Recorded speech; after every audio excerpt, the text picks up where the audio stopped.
Begin transmission. Hello, everybody. It is Chris from the Outer Rim Transmission here with the full crew tonight. We got Ben returning as well as Milton. A big show tonight. This is our big Mandalorian preview. It's so cool saying those words because it's been since 2020 since we had the Mandalorian, which took the world by storm. Hasn't left us, been in the forefront of the fandom. But we're also talking about The Bad Batch Season 2, Episode 10, titled Retrieval, as well as updates with Celebration, with merchandising, with video games, with comic books, just like it was last week with Omar. Check out our awesome guest last week. We are just talking about everything Star Wars, every possible medium. It looks like we have a little bit of news to talk about. So we're going to just jump right in. But first off, we're going to check in with Ben. How's it going, man? We missed you last week, but like I said, we had somebody to fill in your shoes that was more than capable. So, yeah. Hey, that's good. I caught some of the podcasts last week. You guys did a really good job, and it was a lot of fun as always. But yeah, my week was pretty good. It was just the normal week. Like I said, we had some family coming in from out of town, so we were hanging out with all of them, and hey, that's one thing after all of this time of us being on the podcast. I don't know about you guys, like I guess you're here every week, Chris, but Milton, like when you and me have like missed podcasts here and there, like every Friday night, like when I miss them, I'm like, man, I'm thinking at like 9:00, man, I should be on the podcast, or like the podcast. I was thinking about you guys last week when I was on air, or when I was with our family, but it was a good time last week, and it's great being back. Good thing is, like, there wasn't much to talk about in last week's Bad Batch episode, unfortunately. I really, I guess I'll just do like a mini review of that one. I thought it was all right. It wasn't great. It wasn't, it was just, I think we've gotten to a point with this show. I think I briefly messaged you guys about it last week and even a little bit this week. To me, I think we've gotten to a point in this show where it's basically, I really don't think the show has a story per se. I think it's more, this show's telling the story of the Bad Batch, like our main Bad Batch crew, and then if they bump into the main Star Wars events like the Empire, like the overall Empire Rebellion storyline, if they bump into that, cool. But I really think we're at a point like Clone Wars, they had a clear arc. Rebels had a clear, like, Rebel versus Empire path for the crew. This show, I really think this show is solely about the Bad Batch crew. And it's, if they casually bump into the main timeline or main storyline, that's cool.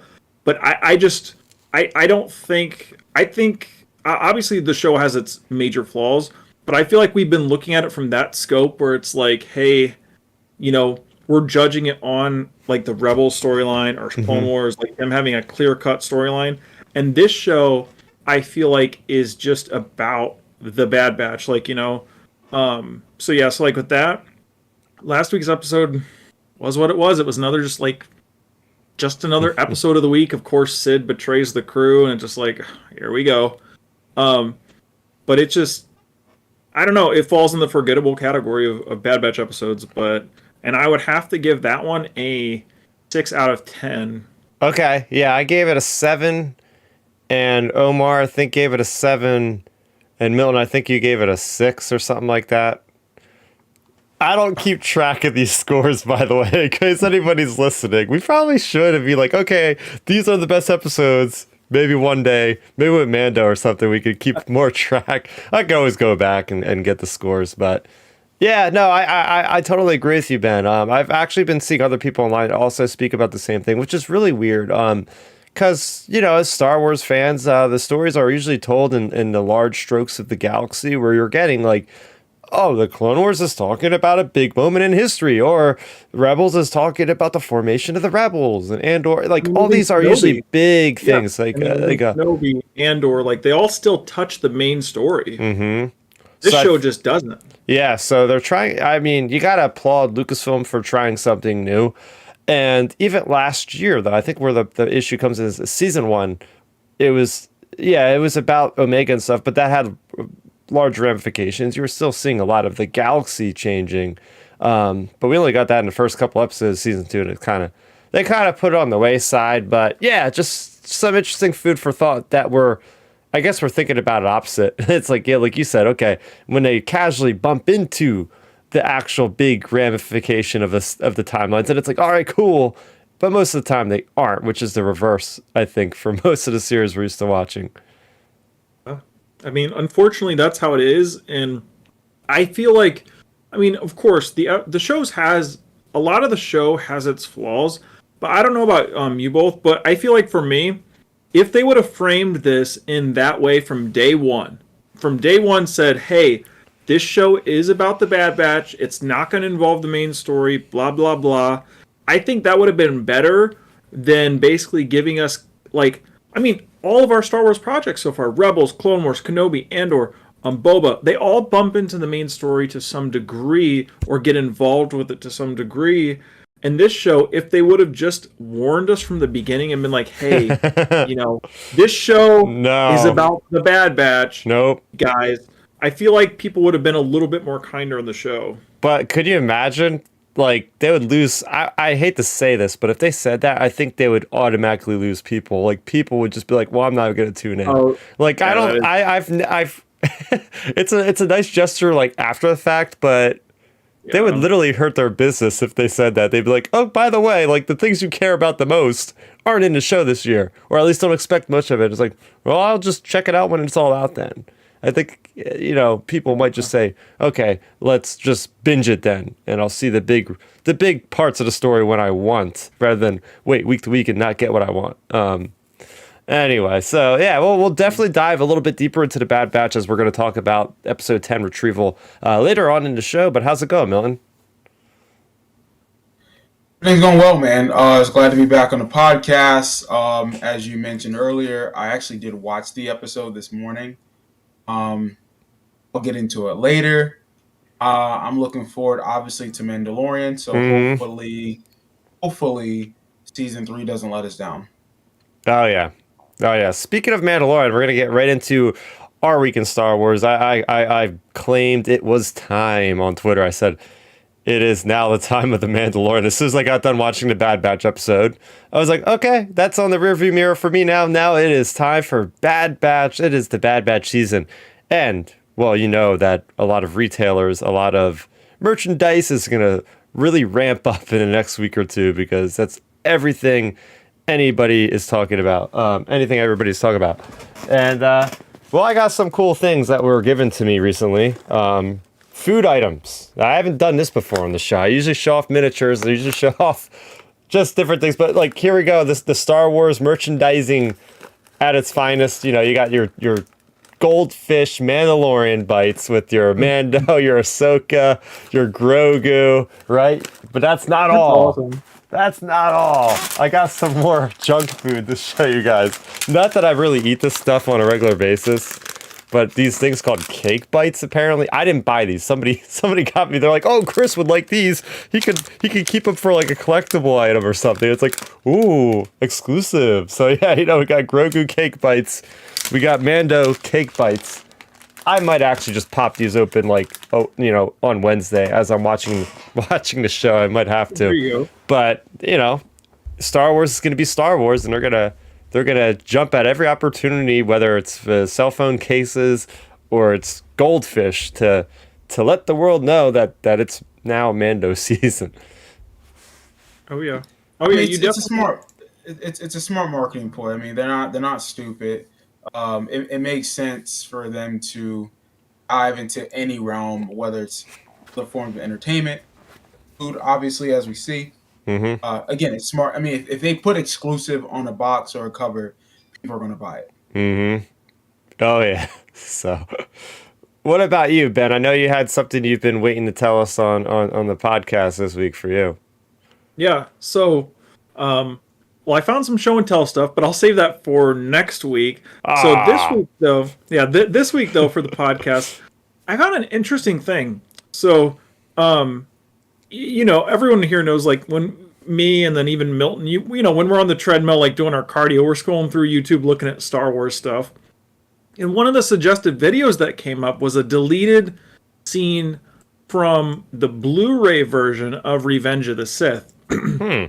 So, anyways, when the exclusive so when Star Wars: The Complete Saga came out, 1 through 6, Mm-hmm. on Blu-ray back in like 2009 or 8 or whenever, when it came out on Blu-ray back then, it had an exclusive scene from Revenge of the Sith that was only on that version of the deleted scenes. Oh. That actually was, it's a scene, and it was actually in the Lego game too. But it was a scene where Obi-Wan is actually so him and Yoda, it's right when during Order 66 when they're at the temple, and you have a clone trooper coming up to Yoda, Yeah. like he's in the full Jedi outfit. The clone trooper's Oh, in the yeah, full yeah, yeah. I'd never seen that before, actually, for some reason. I'd never seen that. And he was in the full Jedi robes and everything, and he comes up to him and he's like, Master Yoda, we've secured the temple, and Yoda's like, very good, and Obi-Wan's standing behind him, and he's like, you clones really aren't good Jedi, are you? And, then they fight him and take him out and stuff. But, so that was the first time I seen that scene. Oh, I gotta watch that. What do you say? I gotta watch that. I don't know if I've actually seen that. Here's the cool part about it. No, and it's filmed out everything. It's Ewan and it's Yoda and it's a clone trooper in a full Jedi cloak. And the cool part about it is, if you pull up the Revenge of the Sith book, so it made me start digging. And I checked my Revenge of the Sith book, and it's in there. So, like, when you go to that scene, they actually have that in the book. And basically, when the clones were overtaking the temple, there was like 8 or 9 clone troopers that took Jedi robes like that, and they were like patrolling around acting like Jedi, to full Jedi. And the cool thing is, so before the scene that was shot, so before the scene I just described, they actually have that in the book. And basically Obi-Wan, I was like, man, this is like pre Baby Yoda, actually, pre Grogu. So Obi-Wan, like when he's walking up to the clone troopers, he's like acting like, the crazy old hermit that we all, we've heard him be called before. He's acting crazy, and he's holding Yoda, like he's holding him like as a baby, basically. And Obi-Wan is like, Obi-Wan's basically tells the clone troopers, hey, he was acting all crazy. He's like, I found this baby Jedi, and it said like he was describing as like a crazy old man to the clone troopers. And the clone troopers were like, oh, hey, anybody can say this is a Jedi. You can't just approach the premises here. And then Yoda launches off of Obi-Wan and takes out the clone trooper. And, that's what leads into that scene, actually. And that was in the novel. So it's cool just, like, seeing that in the novel and then in a deleted scene. So, like, that was going to be a thing. And then, it just ended up not being it. I literally just watched the scene as you were talking about it. Yeah, it reminds me of like those old Clone Wars animatics, and it was pretty cool seeing Tamora Morrison in a Jedi garb. Like, I was like kind of kick out of that, but it's cool because they didn't have any armor. When you were saying this, I was like, oh, they just have armor like underneath like the robe, but no, they just had like sidearm blasters, and there was like 20 of them just swarming them. Like, wow.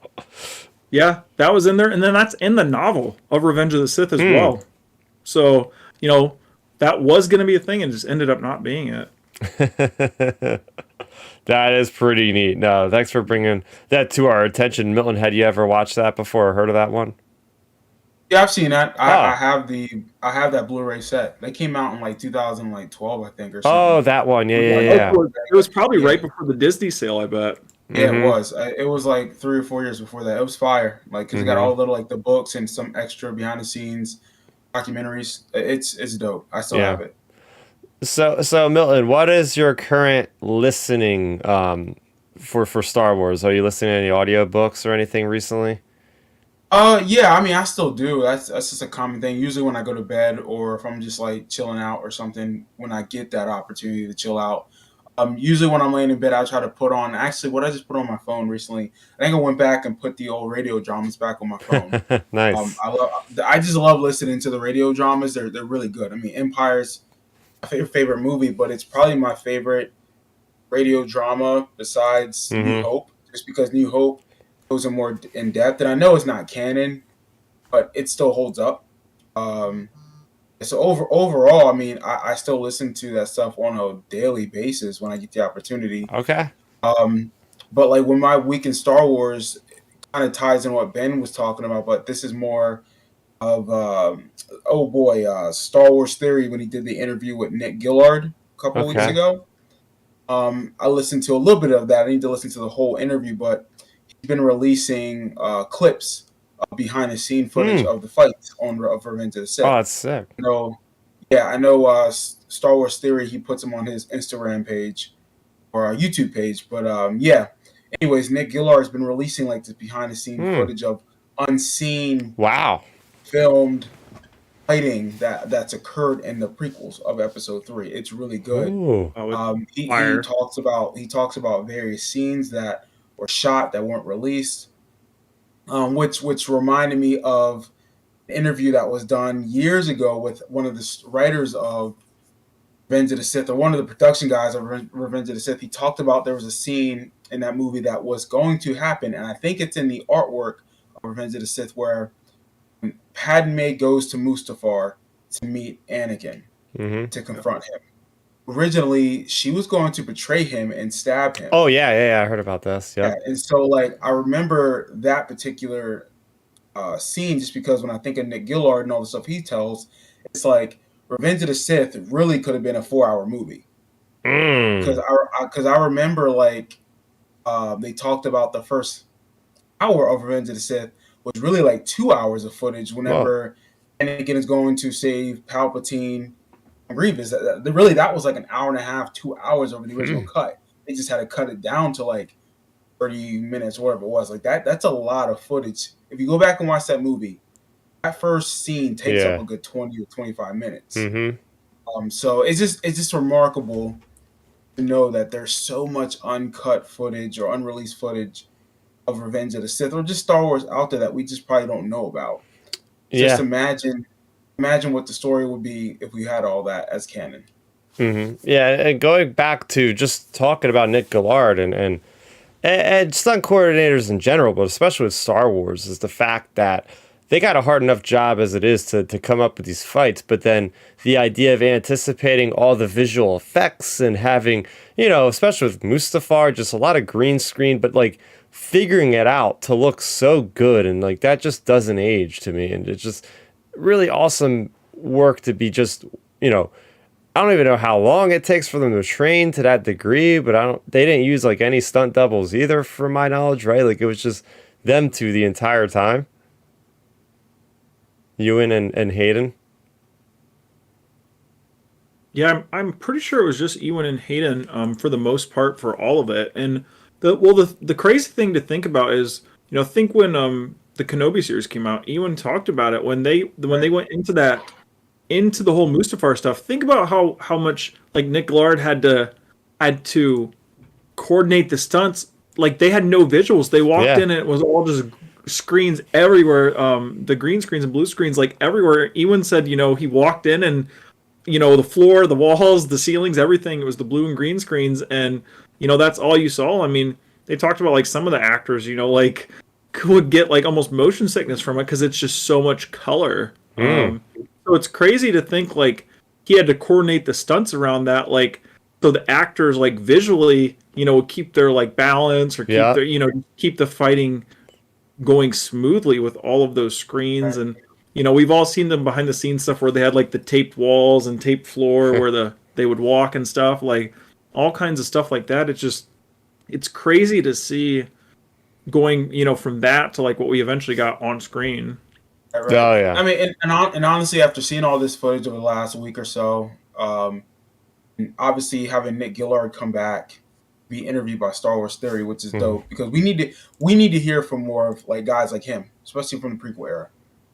And this goes back to my feelings on the sequel trilogy and in Disney in general. I know I've been one of the people in my close circles of friends when it comes to Star Wars, or just friends who are nerds and like Star Wars in general. I've always been a proponent of how I just do not like how Disney has ran Star Wars for the last 8 years. And it's like we get someone like Nick Gillard. Why was he not invited to do the sequel trilogy, especially when it comes to the fighting? Yeah, that's disrespectful. It's like he had someone who changed the game in Star Wars. Anyone that would tell you when it comes to the prequel trilogy, they say the fights are the best part of those movies. Like it's something that's different at the time. It's the height of the Jedi, pretty much the golden era of the Jedi. So their fighting will be more fast paced, intensive, more aggressive.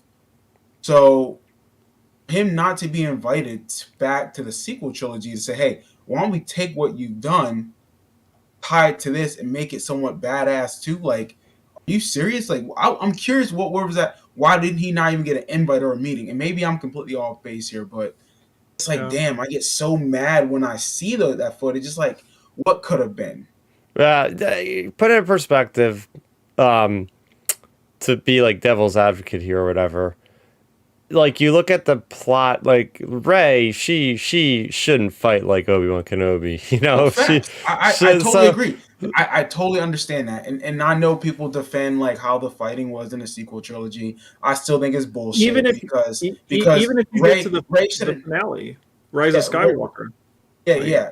And from Force Awakens to Rise of Skywalker, her skills did develop. But she was overpowered without question. That first movie, she should never beat Kylo Ren. I don't care what anyone tells me, because literally the dialogue tells us that he was trained by Luke and he was in the process of being trained by Snoke. There's no way someone who's never picked up a lightsaber that Snoke says in the second movie should have beaten him. So right there, like Star Wars contradicted itself and put themselves in a bad spot. And it's like, I'm not going to ever defend that. Like you can't. The power of Palpatine, man. She had the power of Palpatine in her blood. She was able to overtake Kylo Ren. Hey, wait, here's the thing about guys. Me that Bruce Lee's children or grandchildren, Bruce Lee's grandchildren should be able to wreck anybody without any training, just because that's off of genetic code. Because that's ridiculous. All right, Bruce Lee's grandchildren ain't beating my ass. I'm telling you right now. Well, here's the thing to think about with that whole thing. Oh, here we go. Let's do a 2-hour sequel podcast. Let's scrap Mando. But no, my thing with that whole thing is, I mean, it is a valid point, Milton. Like, because if you think about that stuff with Force Awakens, we'll definitely get into that with our commentary. but like Kylo, you know, he was trained by Luke, and you know, we all keep just framing it as Snoke. No, he was trained by Palpatine. Snoke is Palpatine. So, like, he was trained by Palpatine and Luke. Like, those are pretty good masters. But he got mortally wounded, and there's blood all over the ground, man. The guy was fighting for his life. Vader got wrecked. Okay, Vader got hurt in Empire by Luke. Still kicked his ass. So, it's like, I ain't defending that. Rey should never be able to hold up with him. That whole thing, like, I don't know, like, my thing with that is, like, you know, if you look at us, okay, so, if, I guarantee you, if, like, you know, us being, like, untrained or something, like, if we, I don't know, if you would, like, stab a master swordsman, I guarantee you they still could wreck you, even being hurt, like, against you or me. Like, I don't know. Okay, let's put it in perspective here. Let's look at MMA or boxing, okay? You take Mike Tyson in his prime. I can, you know, hit him in the ribs and you know, get him a rib injury, okay, in the middle of a fight. Do you honestly think with that rib injury, I'm going to beat him? No way. He's too skilled and trained to work around that injury and say, okay, I might be hurt or injured. I'm not letting this guy who's somewhat decent of a fighter kick my ass when even I'm the elite of the elite. There's no way. Mike Tyson would still wreck us with a hurt rib or with a broken arm. Like, he would still beat us. I'd have to shoot him to beat him. I'd have to literally break his arms or his legs to beat him. It just makes no sense how again, I know this goes back to my original comment about Nick Gillard not being in the sequel trilogy or being part of it. It's just disrespectful, again, how they did those planning. No planning. No planning. And again, people are probably going to be mad at me for going back to this. It's like, Milton, all you do is crap on the sequel trilogy. It's like, I don't mean to. But then when I see videos like this, it's like, what could have been? Honestly, what could have been? You think about the Colin Trevorrow script and what could have been with that. And just, it's like, man, my God, I'm hoping that Kathleen Kennedy has learned from this and tells us at Star Wars Celebration that, hey, we're going to do this. We got a plan for this. We're going to bring these people back. We got a hell of a team to do blah, blah. I'd be all about that life, but I just don't trust it. And again, this Nick Gillard interview just makes me upset because it's like, we could have had this too in a sequel trilogy. Like, it just, it's frustrating. I know I'm off the chain right now, but no, I mean, it's true. Like, I think with a lot of this stuff, with sequels, with a lot of the issues they've had. I mean, Solo even. I mean, we all are fond of Solo, but a lot of people aren't. But a lot of the issues I think come back, to the planning is the big key. Like, I just feel like, I don't know, you just need better plans in place to like execute. Like, at least, we'll get into more of it later, but like, it seems at least like with like Favreau and Filoni, like they're planning out the Mandoverse so well. Like, I mean, Favreau's literally like writing multiple seasons of shows before they're even aired Mando season 3. Like they're planning and planning and planning, and I mean, heck, even if you I mean, it's not on the schedule tonight, but like one of the interviews, like Favreau talked about how Dave's writing and doing all of Ahsoka and stuff, but he was right there with Dave while they were doing Ahsoka. So like he was still involved. So you have those sort of things, and it's like that's the type of planning we need, like, and the consistency we need. So like as long as that type of thing continues into hopefully with Celebration, with a potential movie getting announced, like hopefully that process and planning continues into that, which I think it will, just because of the whole, like, basically soon as Bob Iger came back, they basically kind of told Star Wars, hey, rein it in on announcing movies until you know for sure. So I think that was kind of like their awakening, their Disney awakening, I guess, where it was like, hey guys, we need to have a plan before we just go and start spitballing movies and then canceling everything, because it damages the brand is what it does. So like I think the plans are in place, it's just a matter of like executing them. Yeah, so Nick Gillard, great stunt coordinator, and sequel trilogy had good stunt coordination there too. But yeah, a little whiplash from what we had seen a decade prior. But there you go. So some housekeeping as always. You can watch this show as we go live, like many people are right now. We have Dark Nerdy Gonzo chiming in on the chat, agreeing with Milton here. And you could be part of that chat every Friday at 9 o'clock Eastern PM. And we also are available to download on any podcast streaming service of your choice. Just search Outer Rim Transmission. So we had 3 releases for Star Wars this week in the publishing realm, in the paper canon, if you will. We have Dr. Aphra issue number 29, we have Yoda issue number 4, and we have the inaugural, or not the inaugural, the very first, this is not coming out yearly, the very first issue of a 4-issue miniseries called The High Republic Adventures, The Nameless Terror. We have so much to get through tonight that I'm going to just say, hey, I have a video about all these that I reviewed on the channel. Just go ahead after you watch this and check that content out there. Speaking of different comics, we're going to get into the news now. We have big surprise here, guys. We're getting new Mandalorian comics based off Season 2. They're adapting Season 2. And same exact creative team as Season 1. Rodney Barnes, Georges Janti. It's basically, I'm probably going to wait on the trades for this, honestly. I was very let down with the first 8 comics that were a little bit overpriced, and it was absolutely nothing new. I was picking these up like, oh, maybe they'll show like a little backstory of this character. Nope, it was literally shot for shot what we've seen in the show. So I was like, okay. The comics usually adapted things like Rogue One and Force Awakens. It added like some cool little things here and there, but I was like, okay, this is really disappointing. So I'm gonna wait on these. I'm not gonna wait on these every week. I'll tell you that much.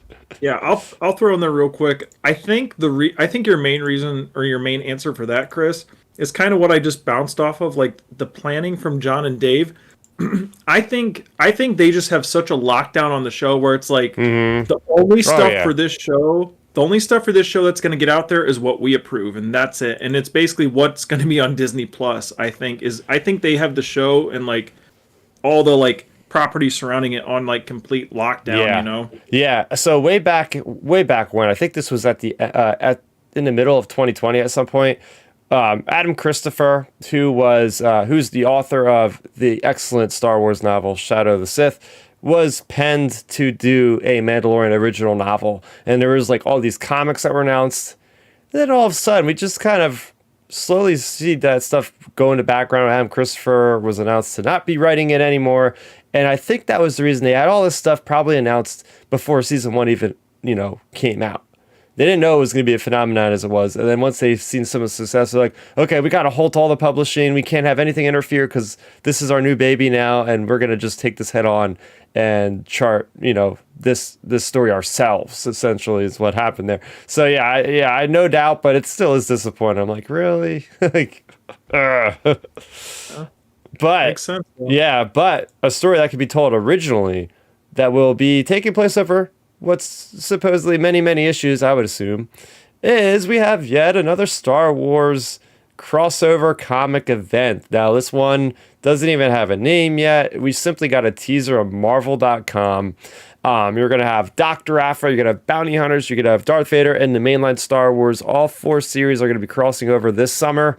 It's probably going to deal with this villain that was kind of like put out there, little breadcrumbs. This new droid sentient guy named Ajax Sigma, dates back to the High Republic. Somebody finds his intelligence module, reactivates it, and now he's wanting to free all the droids. So I'm assuming that's what this is. This is not official, but if you've been reading the comics, you know what this is leading to. This guy is now out. This droid's now out there, sentient droid. He's going to be kind of like L337 from Solo, where it's like, yeah, I'm free. And he's going to rally most likely all these droids and make a big droid war in between Empire and Return of the Jedi. But this brings me into like this mini little topic here. Me and Joel Davis, who was also a guest at one point on this show at outerrimtransmission, he's from Ion Canon. Me and him are often going back and forth because he reads the comics, obviously. But it's funny how they pack so much into a 1 year period. It's like you have War of the Bounty Hunters, and you have, Crimson Reign, then you have Enemy Empire dealing with like Kira and the Emperor and Darth Vader, and then like Darth Vader is teaming up with like Padme's handmaidens, and you got all this stuff happening in this 1 year gap of time.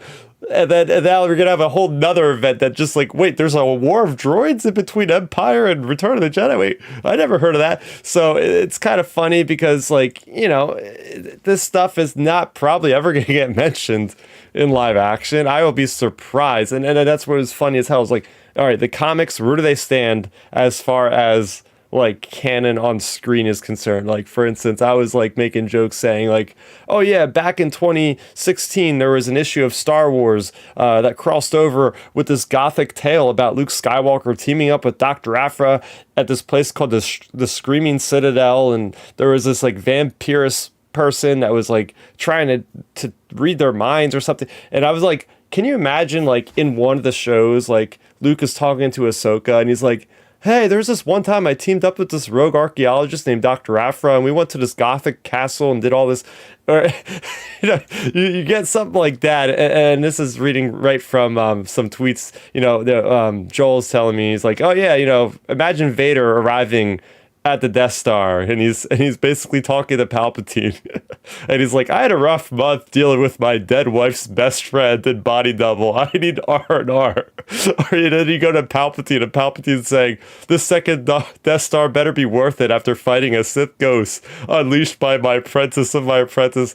I have never had the hardest month of my life. Like this is the stuff that just makes me laugh because, comics are going to be comics, but yeah, I don't know if you guys have anything to say about this, but it's funny when you're looking back in hindsight, like seeing these adventures, these wacky adventures that the characters have been on. And I love the comics. I buy them every week, but it's funny how it's gotten to this point.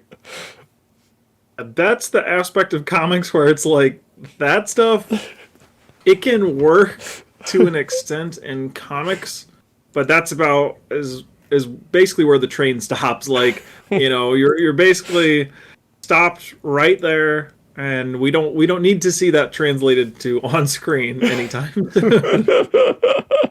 like just imagine that. Like, okay, I know the time period is different, but just imagine at the end of Kenobi, if the Emperor says like any of that sort of stuff to Vader when he's talking to him, like just imagine that after all that serious stuff in Kenobi, and then we hear him say that and it'd be like, whoa, whoa, whoa, what? Yeah, Milton, what do you want to weigh on any of this craziness with the comics? No, because a lot of it is BS to me. Because I don't read them like that. Yeah, Like I have like some of the Star Wars comics when they first started coming back, but like I've always felt like it's a little too much at times because it can always just make things just misconstrued or like weird interpretation. And I'm not. And this is where I think I take a step back and I don't really care about it because I don't really get into the story much. So I'm not one of those ones that are like, man, they did this, they did this, and this. Oh, they screwing this up. Like that whole continuity thing don't bother me. Yeah.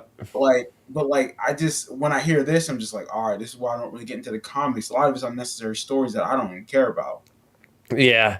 I mean, you have your big tent pole moments in the comics, like the Vader comic run in 2017, written by Charles Soule, artwork by Giuseppe Camicoli. Like that's really cool. Like Vader year one, essentially like learning how to be using his armor and stuff like that. That was like, okay, that's great storytelling. Those stories are dope. Like the Kylo Ren series, yeah, the ones. Yeah, like I think those are essential to those particular characters, and those are the major characters of the story.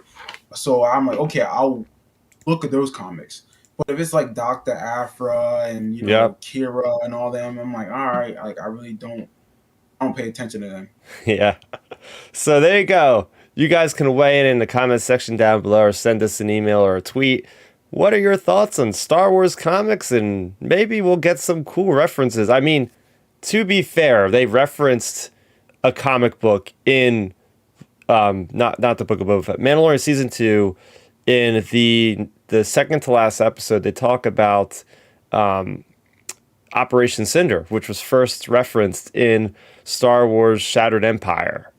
So I gotta give them credit for that. Maybe they will mention one of these random side events again one of these days. But we don't have to wait much longer. We got live action Star Wars coming out in less than a week at this point.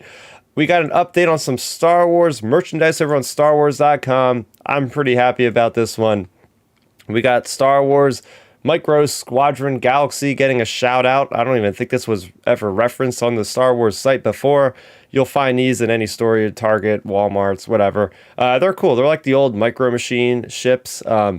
But they do a great job, the Jazzwares merchandiser, for really kind of running the gamut for some really obscure type of things. Like, for instance, like you got a little tiny guy, like, an inch tall, and you get the cool ass ship with it. And it's a lot of playability. I've shown these off. I remember last week, I think I was showing off the Razor Crest that I got. So really cool stuff there. Like, for instance, they have something as simple as, Oscar Isaacs or Poe Dameron, I should say, his X-Wing. But then they have something obscure like a freaking V-Wing starfighter with a clone pilot.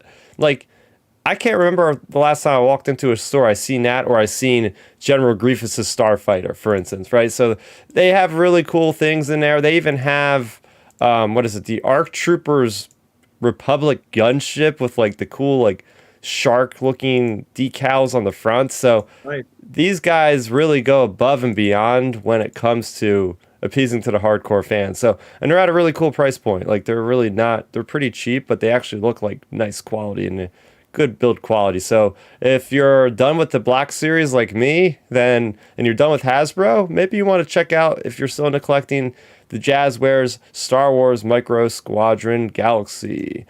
All right, moving into some maybe unfortunate or maybe fortunate news for Celebration. So we got a nice little article explaining to people why they should be excited to go to Star Wars Celebration. And in like a little aside kind of random like throwaway sentence, they're like, and we'll return in 2025. It's like, oh, okay, so apparently there's no Celebration in 2024. So take with that what you will. But I think it's overall a good thing because, for me, Star Wars Celebration needs to be special. And I think you do definitely lose some of that, the fun of it, the surprises and all that if you're having it annually. If I want to go to something annually, yeah, that's what Comic-Con, that's what New York Comic-Con is for. But Star Wars Celebration is meant to kind of be that long-awaited thing, right? Like after the pandemic, last year. Getting to meet everybody after it had been like a 2-year hiatus was an awesome feeling. Then we're going to have, a 2-year hiatus going in 2025. I would assume that it's going to be in the United States again. The next time it's going to be around, of course, it's going to be in London this year. So, but it's good for people to save up, especially if it's going to be near Disney World or Disneyland again. I can't see it being in Anaheim. I think it's a very good possibility it will probably be in Florida again, since it will be almost, I guess, 8 years since it was there last time. I think that's a good amount of time for people to feel like they're going to go back to Galaxy's Edge and all that kind of thing. But yeah, and this also brings up the question. Okay, this celebration at London has to be pretty huge as far as announcements are concerned, because they're skipping a whole year's worth of a news cycle, kind of, if they're not going to be there. Now, granted, they could show up to San Diego Comic-Con like they used to back promoting Force Awakens. They had a Force Awakens panel there. They can do their usual D23, although I think a lot of us always think of D23 as like this mega Star Wars event, and I think every year it never really is that big anyway. They might talk about Star Wars for 20 minutes as part of another panel. So I think this just brings to shine, like, I'm expecting some pretty massive announcements if they're not going to have another celebration for 2 years. Yeah, I think lock it in right now. It's February 24th or whatever. It's Friday. I think lock it in. We're going to get a Star Wars movie announcement, because if you think about it this way, guys, so we have, so on the Disney calendar right now, on the Disney upcoming calendar, December 19th, 2025 is an untitled Star Wars movie. And, they updated their calendar a few weeks ago, and it's still there. So, like, obviously that's still on the plan. And if you think about it, so the next celebration presumably is like April or May of 2025. But they're not going to wait until they're 6 months out from the movie to announce it. So they don't have anywhere, like you said, of course you have San Diego Comic-Con or whatever to make an announcement, or even D23 next year to announce a movie in 2024. But I think you make the movie announcement this year. Like, it's the final celebration until, 2 years from now, basically. I think they're going to make the final announcement. It'll be like the big, like, walk-off home run type thing. Like, it'll be the big announcement. Like, Star Wars is coming back to theaters, guys, in December 2025, blah, blah, blah. And then we probably won't get any details of it until, like, basically the end of 24 or early 25. So I think that's the big announcement coming out of Celebration, is we're going to get that. And also, I think there's more credence to it based on some of the stuff we've heard about the Ahsoka show, the scheduling for that. I think they're going to need something for PR to, like, have something big coming out of Celebration, because Mando, think about it, Mando will basically it'll be done. You'll have the Ahsoka show, and then you have if Skeleton Crew comes out, or, they may preview Skeleton Crew. So, like, you have those things, but the big hitter, they need a big hitter, and that big hitter is the movie. Oh, yeah. I mean, like you said, I think I heard something from the rumor mill, like they're going to be starting to maybe shoot something soon, or is it one of the series that they're shooting soon? October. It's looking to be October. October of this year, October, November, they're going to start shooting Mando season 4. Yeah, but like. What about the movie? Have they said anything about Lindelof's movie as far as, like, I know. See, it's been from, like, even the rumor from even reliable people. It's kind of been on and off if they're shooting or if they've shot some of it. Like last year they were saying Lindelof was shooting earlier in the spring last year, and then it wasn't, and then it's like, what is going on? So I think there's a lot of wires crossed when it comes to that specifically. But like the main thing I know that's supposed to be shooting this fall is Mando season 4. I mean, Favreau said they're done. They're done with it. So so I just think I think that's gonna be will be the thing. They'll probably, like, announce that. Of course, they'll announce that at Celebration. They'll be like, "Hey guys, Mando season 4." It'll just be some Mando season 4 thing. Yeah, but as far as, like, I think besides announcing the movie, it's probably going to be pretty close to shooting the movie. So if that's the case, they'll maybe like announce some of the cast members, maybe even have them there in person, aka a young Daisy Ridley, perchance, to walk on the Yeah. stage. And judging by the report you told me earlier today about Mando and about how Jon Favreau is like, yeah, I'm not really done with these characters. They're kind of go on forever. And Dave Filoni has said the same thing. Dave Filoni is like, yeah, like these characters aren't really ever going to end. We're going to keep writing stories. Like, what do you think the chances are, Milton, that this next movie might actually feature like a character from Mandalorian, whether it be Grogu or somebody else that's like aged up another like 20 years or something like that?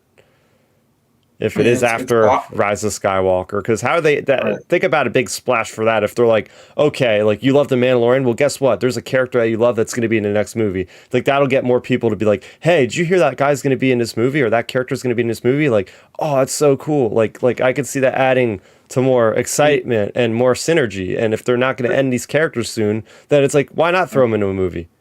To throw it out there. Oh, I would say just to throw out there for like a food of thought for even for you, Milton, before you make your point.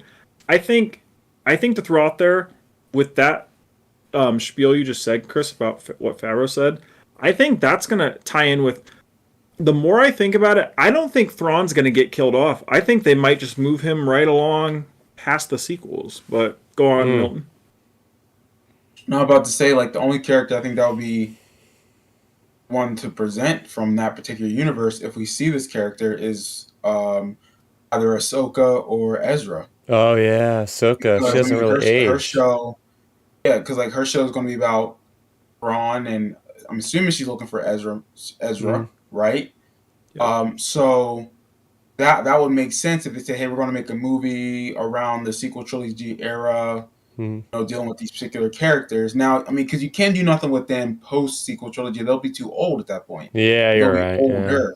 Yeah. So, like, I mean, if they want to say, "Hey, we want to go in that era of sequel trilogy and tell a separate story about whether it's Ezra or Ahsoka or Thrawn," great, I'll be all for it.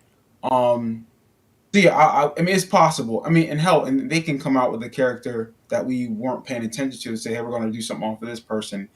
Tell the story, so anything's possible. Like I wouldn't be surprised.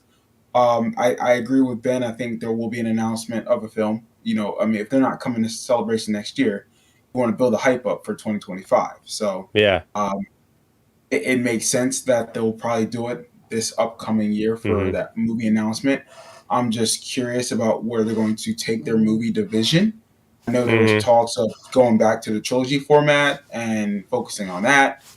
Great. What trilogy do you want to tell? And we've mentioned this before in the podcast. You know, how far do we go in the future? Do we go back in the past of the Old Republic, or you know, that type of thing? I just don't know, honestly. I mean, at this point, I know we haven't had a film since 2019. Yep. Correct. And that's been almost 6 years. That'll be 6 years at the earliest if this comes out 2025. Yeah. So that'd be 6 years.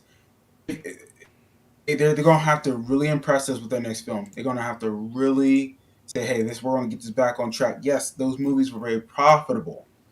However, like, I mean, it's just something off about them. They need to get us a movie that's going to unite the fan base again.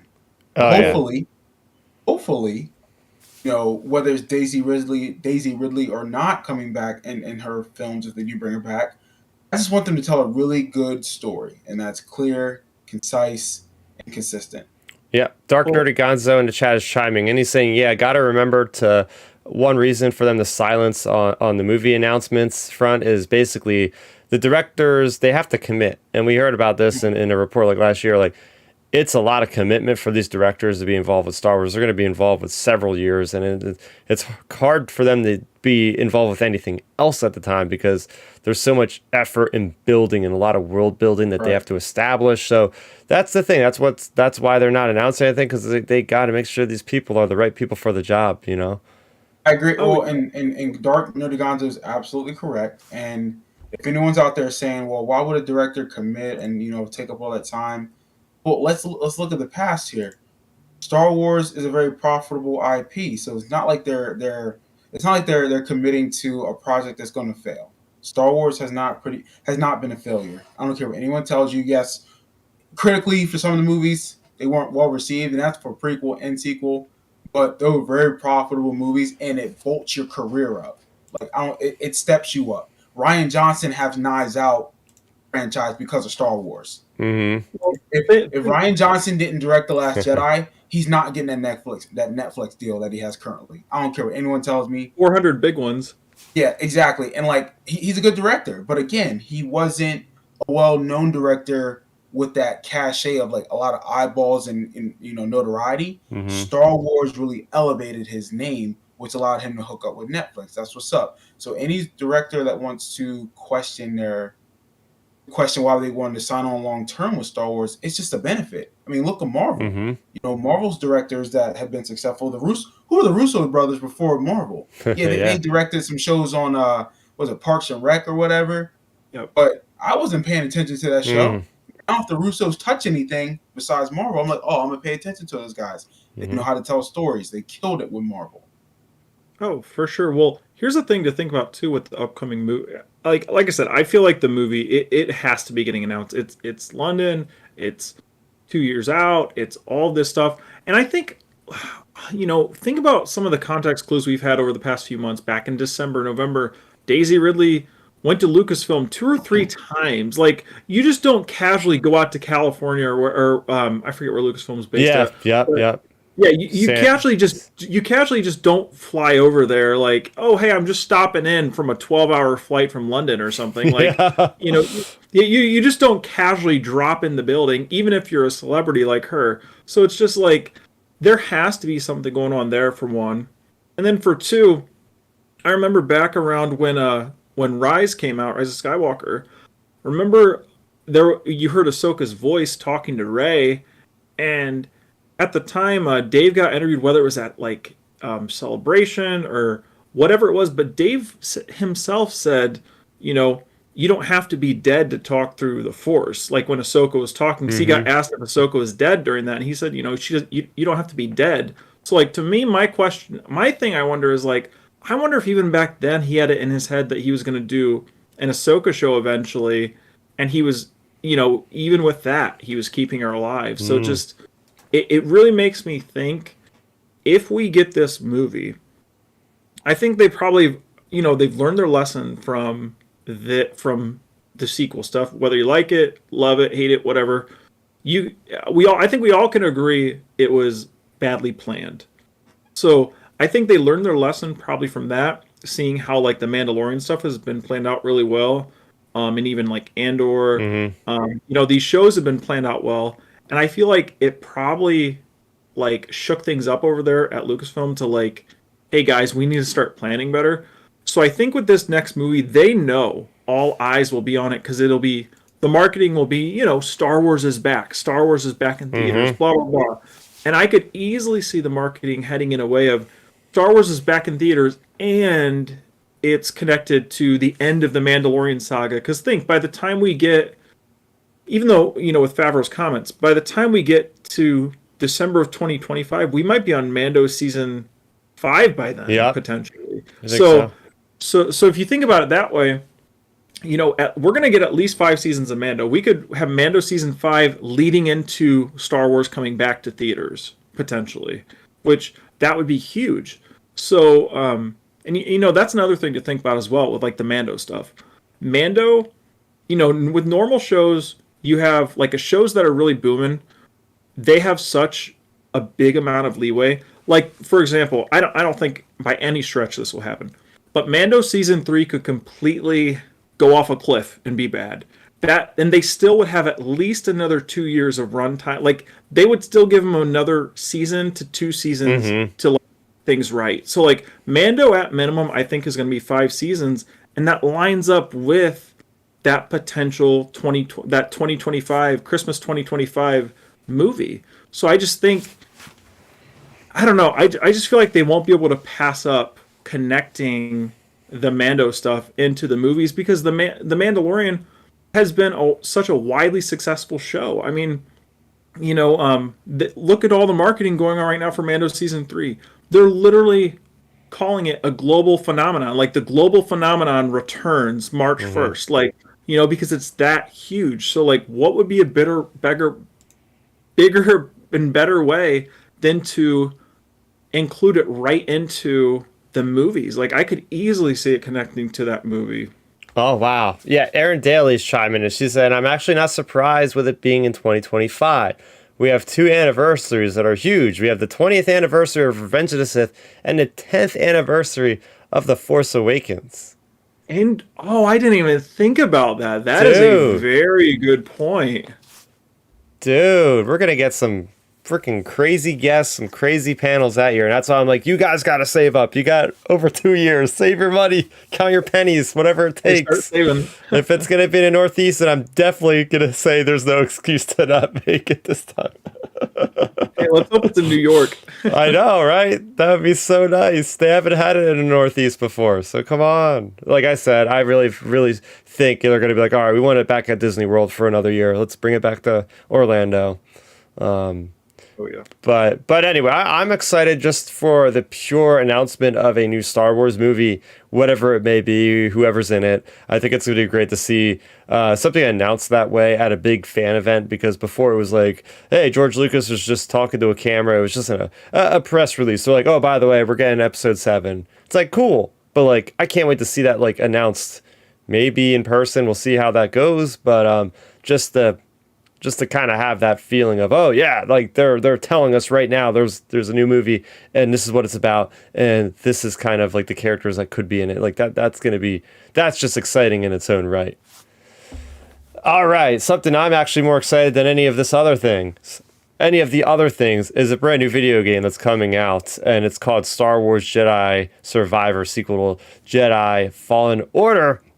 And IGN is doing the Lord's work. They are pulling every stop they can to get as much information to us fans about the game. We got some really cool about the AI companions. So in this trailer, for the big trailer, there's a character named Bode Akuna. And this character is apparently what's going to be called one of the many characters in gameplay. And this is one of my wish list items after playing Fallen Order. I was like, okay, if they can somehow put like action companions in a game, as well as maybe tweak some things like have blaster, lightsaber combat, and have fast travel, and have mounts. And yeah, they've literally just said they're doing all those above things I just mentioned. It's like, okay. So yeah, they're going to have a character. You're not going to control him yourself, but you'll have on certain missions, like the main missions, because there's a lot of side quests in this game, which is really neat because it's almost going to be playing more like an open world game than anything else from what I've read about so far. But as you're on those pivotal main missions, you'll have a character that's like literally following you around. Cal Kestis is a Jedi, so he's going to be moving around very quickly compared to somebody that's not a Jedi. So for instance, they made up a different way of like programming the AI to like be very quick in adjusting to how you're moving across the landscape. So for instance, Bode is going to have an awesome jetpack, and he's just going to fly around as you're like doing force jumps. He's going to keep up with you with his jetpack as you're like, you're not going to actually really have complete control. Like you're not going to just like switch to that character and all of a sudden be playing them.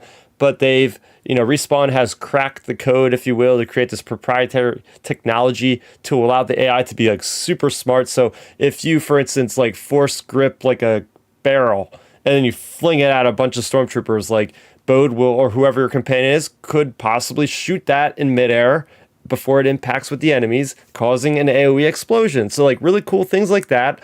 If you're gonna force push somebody, he might like just shoot them in the head or something like that. There's like follow-up damage. But then there will be like a special move that I'm guessing will be on like some sort of cooldown that you'll be able to activate specifically if you have like a really tough boss fight, and he'll be able to come in and do some like crowd control move or some high damaging move or whatever. And the cool thing is they said that he is not the only character that will fight side by side. Depending on the missions later on in the game, you'll get other ones. Of course, they're not going to spoil those yet, but hopefully we get Marin the Night Sister, because what they were talking about in this interview here on IGN is there's a moment in Jedi Fallen Order as you're fighting, as you know, Ben, you played the game on Dathomir, Marin, at one point you're fighting what is his name? It's something with an M, but I know he was a boss that gave a lot of people trouble. He's like the fallen Jedi, and at certain points she's actually like fighting with you, but you're not really controlling her. So the developers were like, okay, we wanted to take that system and elaborate on that a lot more. And they're like, do we have the time to do it? And they're like, screw it, we're going to do this idea and we're going to go all in on it. And there's no gameplay footage of this being shown. It's just a simple document to read through. But from what I gather is this is going to really change a lot of the gameplay. It's nice to see characters fighting side by side. This reminds me of Knights of the Old Republic, and at this point, this game is literally giving me everything I wanted in a sequel and more. And I just hope that this game is not too lofty with its ambitions and it ends up tripping itself over with all these new systems, because they are putting a lot into this game. Just judging by the trailers, it's like, oh yeah, this is just the first game. But when you dig in a little bit deeper and you look at the details, it's like, oh, they're even like changing up the map, because a lot of people had problems with the hollow maps and how it was confusing, because you were like, I'm here, but how do I get there? Because it's like a 3-dimensional map and I can't really see where I'm going. But now you're going to be able to place markers. You can like rotate them. So it's a lot more like fan feedback, and Respawn has been doing a great job with, getting all that information and applying it and taking the time. And I'm happy now that this game got delayed another 6 weeks, because that means like the developers really care about the game and they're going to polish this game to the maximum amount. So yeah, this is probably going to be the best Star Wars game ever made if it hits. And I can't see why it doesn't, because Respawn literally doesn't miss with any game they ever make. So I'm excited for this. Ben, I know you're looking forward to this game, but do you have anything to say about when it comes to any of these cool adjustments or these new iterations on the gameplay? Well, first of all, I just want to throw out there real quick about our prior topic. While you were talking, I did a little research. Interesting thing. So Aaron Daly brought up a really interesting thing. So Force Awakens' original release date was December 18th, 2015. And this next movie potentially is Friday, December 19th, 2025. So like literally you'd be able to go and watch the movie December 18th, 2025 on the Thursday night before. So you'd be watching it exactly 10 years after The Force Awakens. Just a interesting thing to throw out there. But yeah, in regards to this game, I'm really excited for it. Like you said, when you sent us that about like the AI player companions with you in our group chat, I was like, dang, that's a cool feature, because that kind of like reminisces me back to the old Republic Commando days. For anybody that played that, like, you had the squad, you could like send the squad to go do things or whatever. It kind of like reminisced me back to that whole thing. I mean, heck, even this week I was playing Star Wars Battlefront 1 2004 or whatever it is. I was playing that. And you can, if you have a high enough class, you can huddle up a squad. You can have like six stormtroopers come along with you when you're going around the map. Wow. So like you have that sort of thing. And it's nice like that they're incorporating AI like companions into this iteration of the game, just because, like you said, it's fan feedback for one. And then for two, I just think it makes the games more... You know what I'm trying to say? Like, it makes you feel like you're actually in the game, like in the world, like telling, hey, buddy, like, let's go and do this. You know what I mean? Like, it makes you actually feel like you're in the game, like having an AI person with you or a droid or whatever, with you to like direct to do things like that. So it's just cool that they're like incorporating into this game, especially with this game being such a big franchise as it is. I mean, this is literally just like a franchise on its own, like Battlefront and other franchise. This is the Fallen Order franchise, and like it's cool that they're innovating and not just like because you could easily play it safe and like stick in your ways and just like copy paste, change the story and keep it moving. But it's nice that they've innovated this. We talked about other innovations before about like the blaster and the lightsaber dual wielding, that sort of stuff, like all these different things. It's just cool seeing them continue to innovate versus just like stick in their ways and just basically be content with releasing a product how it was in the prior game. So I'm excited for that, and I'm excited for this game. I'm really interested to see where they go with it. Yeah, so this comes out after Celebration, so yeah, fully expecting to play this game there. And I will do what I did with Star Wars Hunters, and I will have my phone ready and shoot that and probably just get it on YouTube then and there to show everybody my reaction to playing the game, because they always have the latest and greatest tech there to try out. So there you go. We're not at Mando yet. I know this has been a long, lengthy, great discussion so far. Hold on to your seats, everybody, because we're going to get there in a few minutes. But first, we got to talk about the latest episode of The Bad Batch. We had The Bad Batch Season 2, Episode 10, titled Retrieval. This is basically the second half of last week's episode, where we have the Bad Batch. They are kind of in dire straits. They are stranded on this planet. Their thief stole their ship. This episode is all about them getting that ship back. In doing so, this kind of reminded me a lot of Solo, a Star Wars story with the Scum Rats and Lady Proxima. They're on Corellia. And it's like, okay, this kid is having to survive for scraps, kind of like Rey, too, from Jakku. And, well, you know, he's doing what he can to survive. You can't really fault him that much. But Omega does have a little heart-to-heart with him and kind of imparts some knowledge that she's been, you know, on the road for basically her whole life at this point. So it was a fine episode as far as, like, not like excellence fine, but like okay fine. It was there. It came out. I didn't think about it too much after the fact, which is never a good thing, because I want to have some depth, and the show is...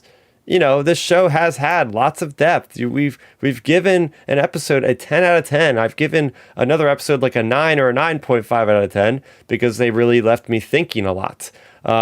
This is one of those episodes where you could have taken or left it, and it would have not really hurt anything. So I'm going to throw it over to you, Milton, because you'd even send me a message this week about this episode. So I can only imagine what your thoughts are on this week's. I mean, this actually might surprise you, but now I'm gonna phrase it this way. For this particular episode and for what it was actually good. And let me explain. It followed last week's episode.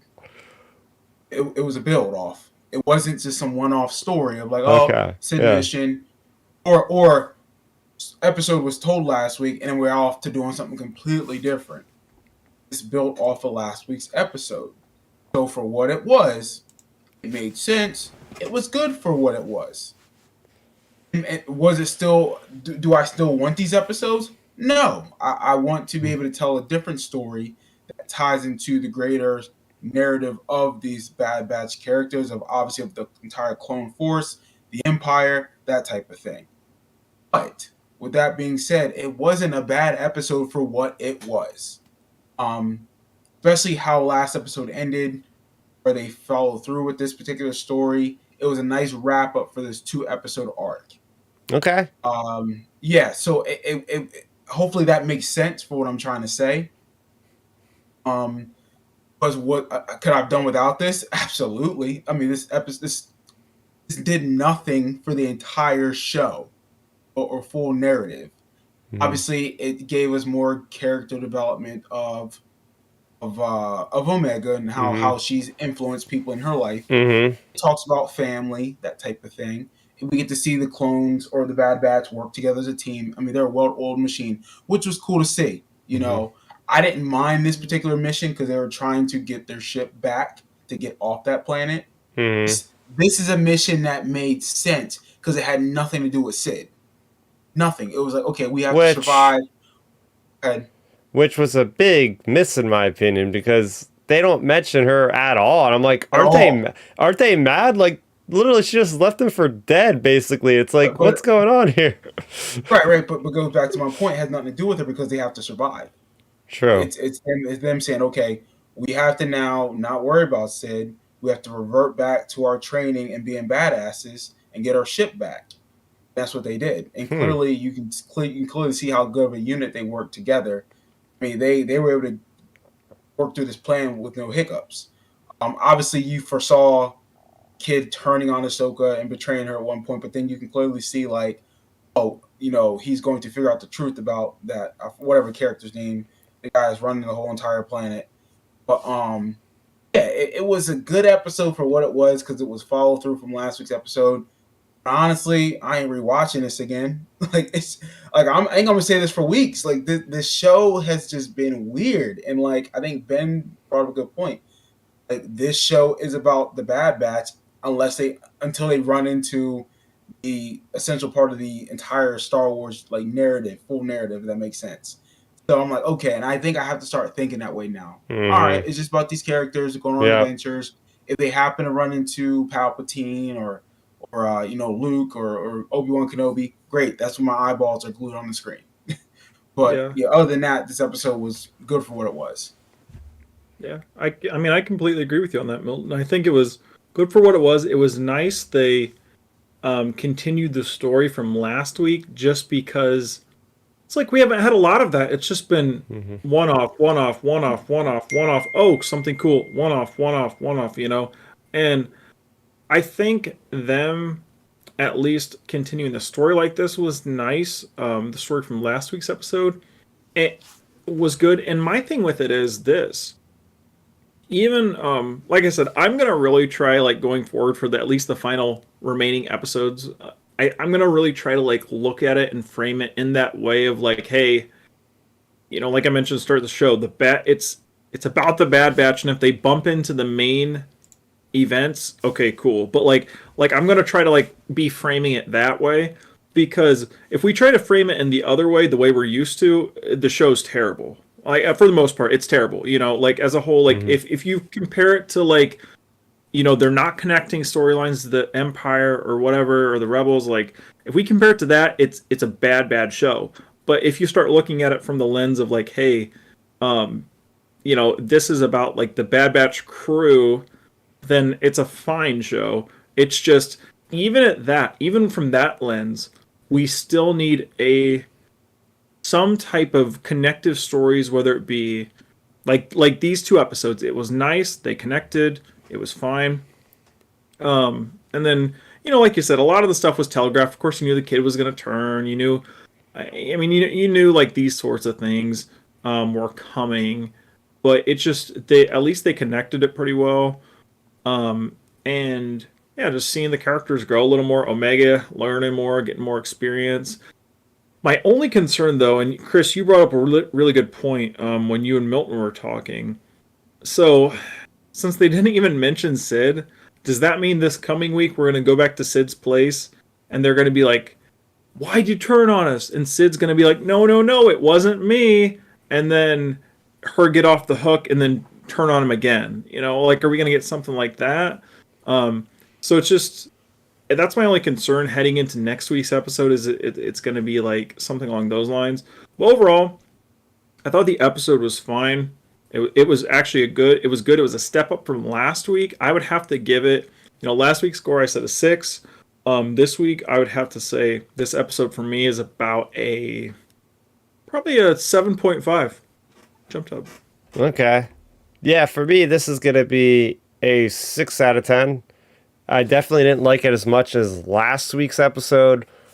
Just because, again, I don't feel like they dug deep enough into the characters. They did a pretty decent job last week of doing so, especially like that conversation with Tech and Omega and him like opening up about how he like doesn't feel or react to people certain ways. And I know that definitely represented a lot of people, that are in that spectrum of the neurological sense in our real world. So that's really cool, getting representation in that perspective. So you got to give it bonus points for that. But I feel like this episode kind of ran into the previous traps of, we're just doing this mission. We're only going to really talk about this mission. But it's not showing me enough. Like I feel like Tech now is like the leader on all this. I feel like Hunter really took a back seat in this whole show so far. He was like the main focal point, and now it's mainly just Tech and Omega's show at this point. But yeah, I just feel like, I don't know, I just didn't get really much out of this episode. I watched it the one time. I can't really tell you the specifics about it because it just didn't leave much of a lasting impression on me. So yeah, I'm gonna give this a 6 out of 10. Milton, what was your score, if you have one? I probably would say 7. I think it's a 7 for what I was explaining. I mean, Yep. I could give it a 6.5 think I gave last week's episode a 6.5 or a 6 or something like that. This was better, slightly better than last week's episode.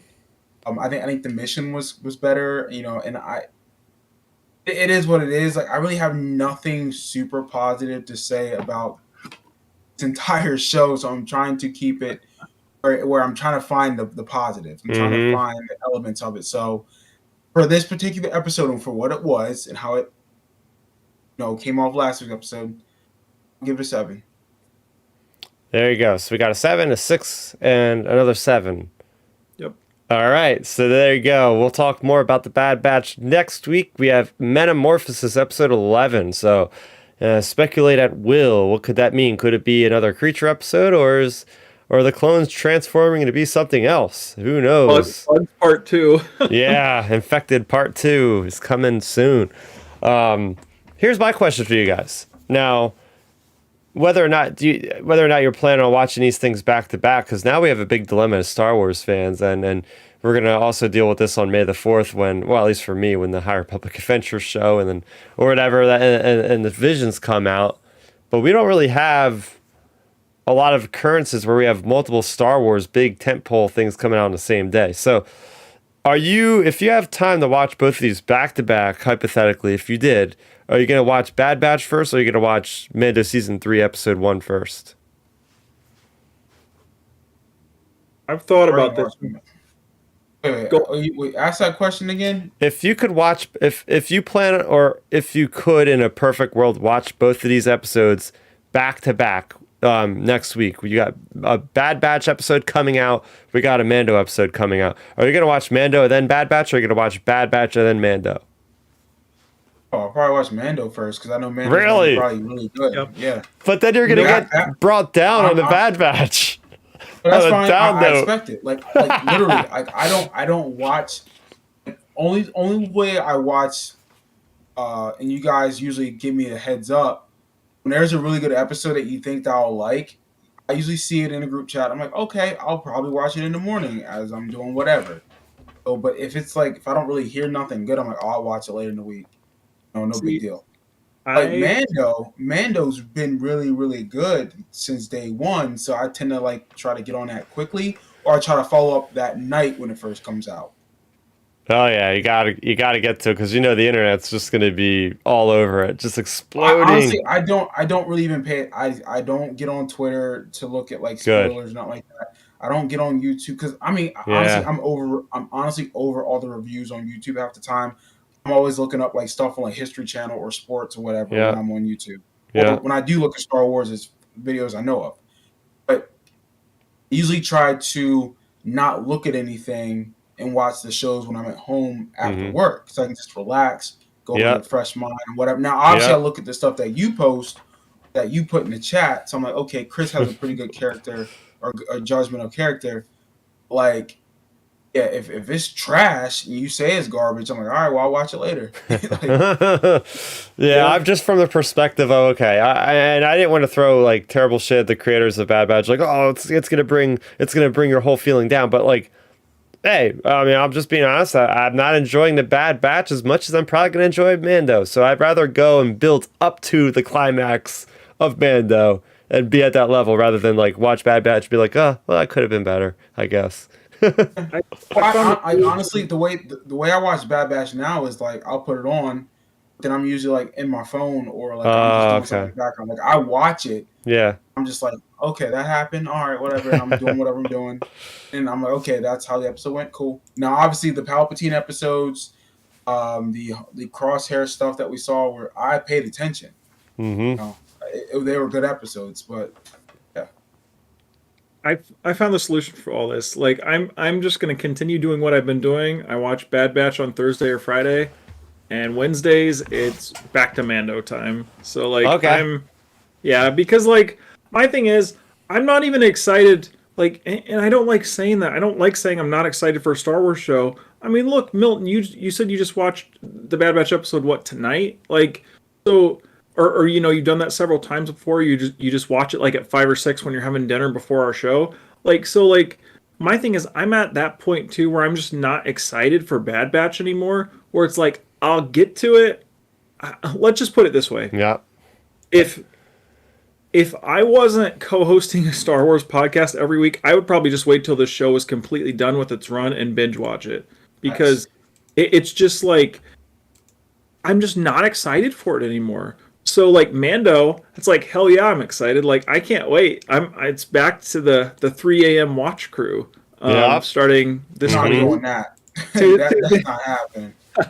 Yeah, Tuesday night I'm back to the 3 a.m. watch crew. Yeah, I mean, here we for go. all of our viewers and even our podcast listeners on here, I'm sure you guys remember it. If you were up at all back, back a few years ago when Mando season 1 first premiered, season 1 episode 1, they actually dropped the episode early. So when they released it, it wasn't the 3 a.m. release date. It was like at like 1:20 in the morning. It was almost 2 hours early, because they did that because they didn't know if it was going to like crash Disney Plus or something, because that was the launch of Disney Plus basically Oh, around okay. that time.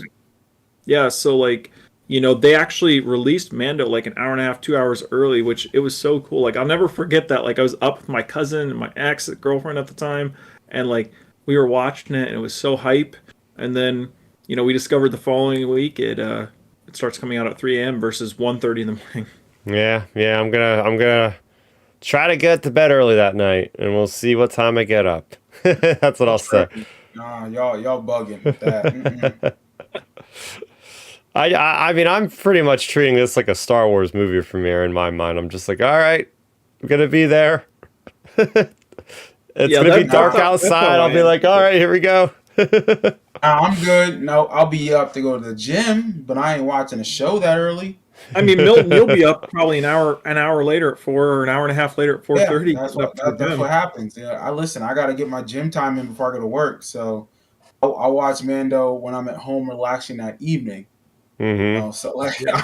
I need to be focused, like not like groggy when I'm watching that show. See, I Yeah. know, it may sound crazy. This is what I did last time Mando was on.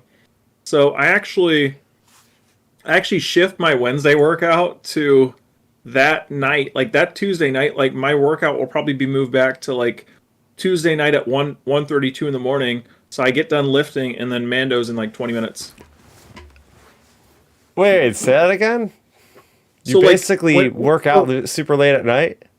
yeah, so like when Mando season, so for example, when Mando season 2 was coming on, like my buddy, he would always come over.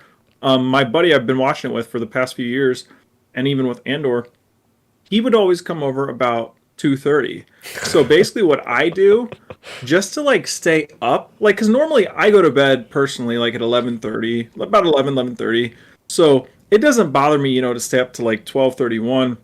I'm not too tired past then. So by the time 1 hits, what I was doing with Mando season 2, I would just shift my like Tuesday workout from Tuesday morning at like 9 in the morning. I would shift that clear to Tuesday at 1 a.m. and I would lift from 1 a.m. to like 2 a.m. or 2:15, and then have my post workout at like 2:30 in the morning, right before my buddy would get there. I'd have my protein shake, my eggs or whatever, or whatever protein source, and then my buddy would get there, and then we'd watch Mando, and then I'd go to bed. Wow, that is Yeah, like something. We yeah, want like so like because I remember it was hilarious. Like during Mando season 2, I was out there, like going for like a heavy bench, like for a heavy single, and like my dad had happened to wake up, and he was going outside to like go get a water bottle from our garage fridge. He was like, "What are you doing out here? You're bench pressing at 1:45 in the morning." I'm like, "Hey, Mando's coming on in an hour." Yeah, you got to get the adrenaline up to keep you awake. I'm about to say like you working out at 1:30 in the morning in your parents' garage, and your dad's like not mad at you for being loud. Oh no, he couldn't hear if a bus hit the house. Like he sleeps that sound. Like yeah. Oh my I'm good. gosh. Well, anyway, I guess this is a good Anyway. segue to get into our Mando season 3 predictions. We've been talking about it. We want to know your predictions. So if you're watching us live right now, send your predictions into the chat. We'd love to read them out and speculate responsibly, as they say. So we're going to just kind of throw stuff around here. We're going to just go through whether it be characters or locations or just broad strokes of the season. I'm going to just throw one out here. You think that the Mandalorian himself, Din Djarin, can he maybe become Mandalore at the end of this season? I mean, he's going to Mandalore, the planet. He's going to the homeworld, reclaiming some dignity of whatever. Maybe he finds the dark. Well, he's gonna have the dark saber. Maybe he's the one to unite all these Mandalorian clans and get the age-old title of Mandalore from the Old Republic. I don't know. Throw it out there. What do you guys think is going to happen with Din Djarin by the end of the season? I mean, he'll be alive. Yeah. That's, I mean, that's a given. I know that's an obnoxious answer. I mean, I just honestly I don't know, and honestly, this sounds bad when I say this. I really don't want to guess because I like this show too much. And I am trusting Dave and John to write a really good chapter 3 for this character because they've done so much for this character. I mean, from episode 1 till now, I never thought I'd see the Darksaber in live action. I never thought I'd see Mandalore in live action, and we're going to get that. I mean, we've gotten Darksaber, we're getting Mandalore. Yeah, I guess if I had to guess what's going to happen to him, I mean, either he's going to help rebuild Mandalore and become, the overarching ruler of that planet again and try to rebuild him up, or I can see this episode ending the season ending in a very dark way, where season 4 will have to be like that epic comeback of his character. Yeah, I mean, I definitely agree with you there. I could see his path going a few different ways. Of course, I think it's like 100% chance he's going to survive. But yeah, for his character, see, I feel like we have, oh man, I know the Game of Thrones fans are going to destroy me for this. What's Kit Harington's name again? Kit Harington's name? Oh, Jon Snow, yeah. Jon Snow, man, I'm so bad. But I feel like he has such a Jon Snow quality where whatever task happens through this season, whether it be like uniting the Mandalorians, beating the Empire, whatever task he completes, whatever mission he completes, I think it's going to be like the Jon Snow quality where it's like, no, I don't want to be the king. Like, let me keep doing my thing. Like, it's going to be something like that where they're trying to like force Din to be the leader. And I think he's going to be like, no, I'm good. Like me and Grogu are going to just go keep exploring the galaxy or something. Like I really see like everything's pointing like all the, I don't know about you guys, but it whenever it's with Star Wars or another movie franchise or whatever, I feel like when it's like the obvious is never the answer. Like I feel like the obvious is like he's going to reunite Mandalore, he's going to be the guy, he's gonna do all this stuff, but I just feel like it's too obvious. Like it just, to me, I think it's gonna go the route of like being like the humble leader who doesn't want to be the leader type thing. I think that's the character arc they're gonna be taking Din on, where he just doesn't want to be that guy. Like he doesn't mind to lead when he has to, but he doesn't want to be just sitting on a throne. I mean, look what it's done to Boba Fett. Like, I really don't, I could never see Din just going and sitting and chilling in a palace. Like, he's lived a life as a bounty hunter. I just don't see him going in that direction. I really feel like he's going to take, like, the humble leader approach where he just doesn't want the title. Yeah. I mean, the thing is, too, with Mandalorian, is you end up having this situation where they're like, okay, this guy, he messed up, he took his helmet off, he's got to go back, he's got to go to his cleansing waters, and he's going to be fine. Yeah, it's not happening. I mean, I think we're going to see him this is the most easy answer for Din Djarin. The most realistic answer for the end of the season, he's going to be like, okay, I don't need the helmet anymore.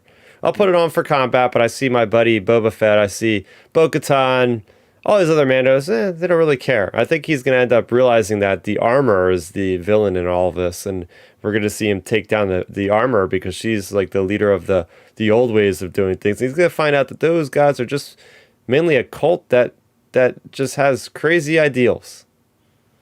Oh, for sure. I mean, if you think about it, like, you have the armor. Obviously, she's still looming. She's still talking in some of the trailers. She's still alive.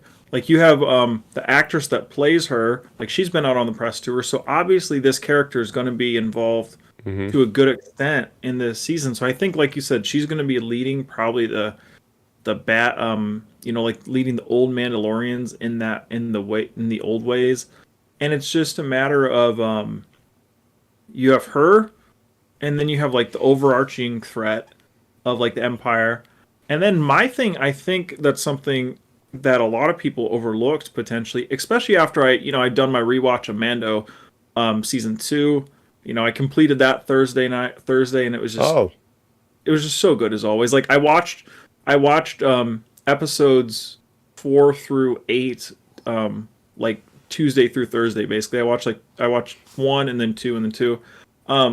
But those episodes still hit, and like the big thing I think taking out of the finale of Mando season 2, of course you have the Luke stuff, but man, it just really seems like Bo-Katan is like, it seems like she's into the power side of things. So it makes me wonder, of course Bo-Katan will be good by the end of the season, but I think we're gonna get some like antagonist, anti-hero type vibes from Bo-Katan at some point, in terms of power struggle. Because like maybe you're gonna have Din viewing something some way, and then her the other. Because if you guys think about it, Moff Gideon literally taunts her and is like basically saying like she took the dark saber. She basically isn't worthy of the title because she didn't earn it.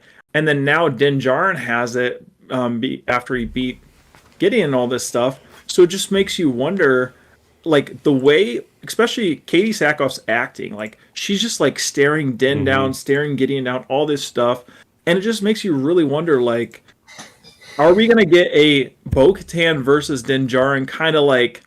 Obviously, it won't be like fight to the death, but we might get a little kind of like WWE like match between the two. oh yeah, hell yeah. I mean, we see the trailers them working together.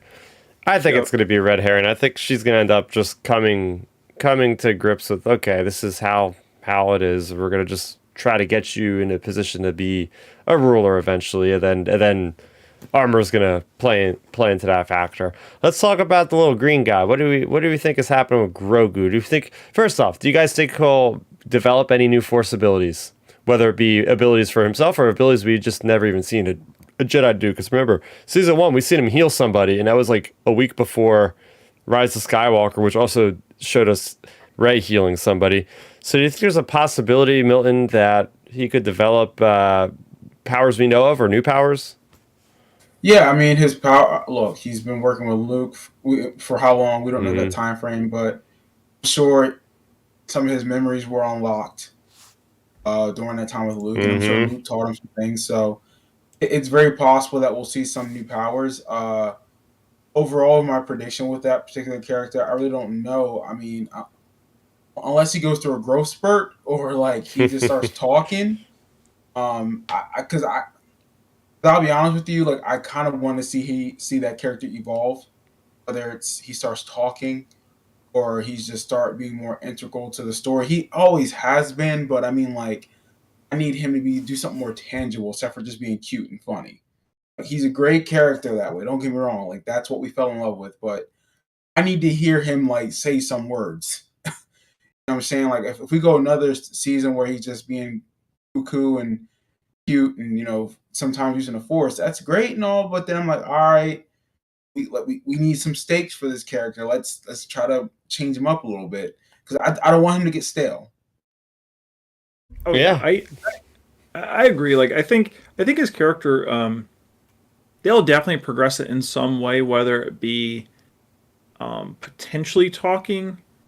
I personally, with me, I don't think they'll do that just yet because I think we're in the same boat, Milton, where it's like we could see him maybe eventually talking, but then it's like, are you and me and Chris and maybe our listeners and viewers, are we all in the minority of viewers? Because I guarantee you, mom and pop watching the show are totally fine with Grogu, Right. Kuin, and Goo Goo Gaga and the rest of the series. So that's the thing. Like I always try to like balance that like between the hardcore fan in me and then the casual fan in me. Um, but like his character, I think the big turning point of the series for his character, we already seen the flashbacks in the trailer, the Order 66 Mm-hmm. flashbacks. Yep.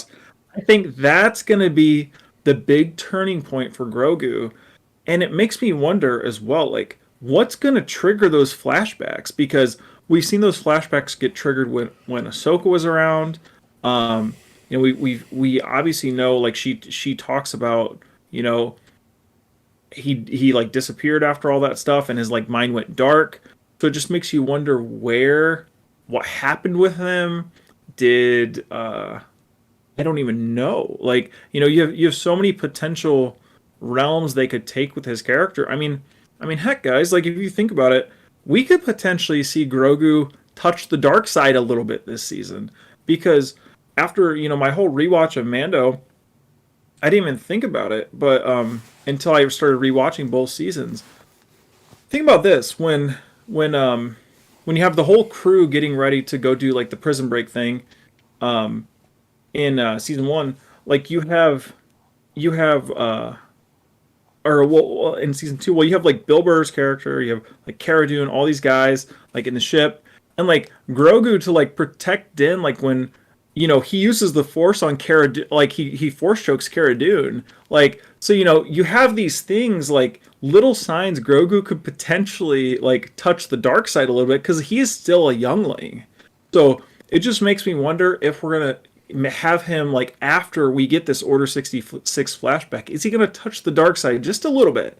And we see a little bit of dark Grogu, because we've seen it happen before already. I mean, Ahsoka's foreshadowed it. Like, she literally said, she's seen like Jedi with this potential fall before, blah blah blah blah blah, like all that, like her whole spiel she gave.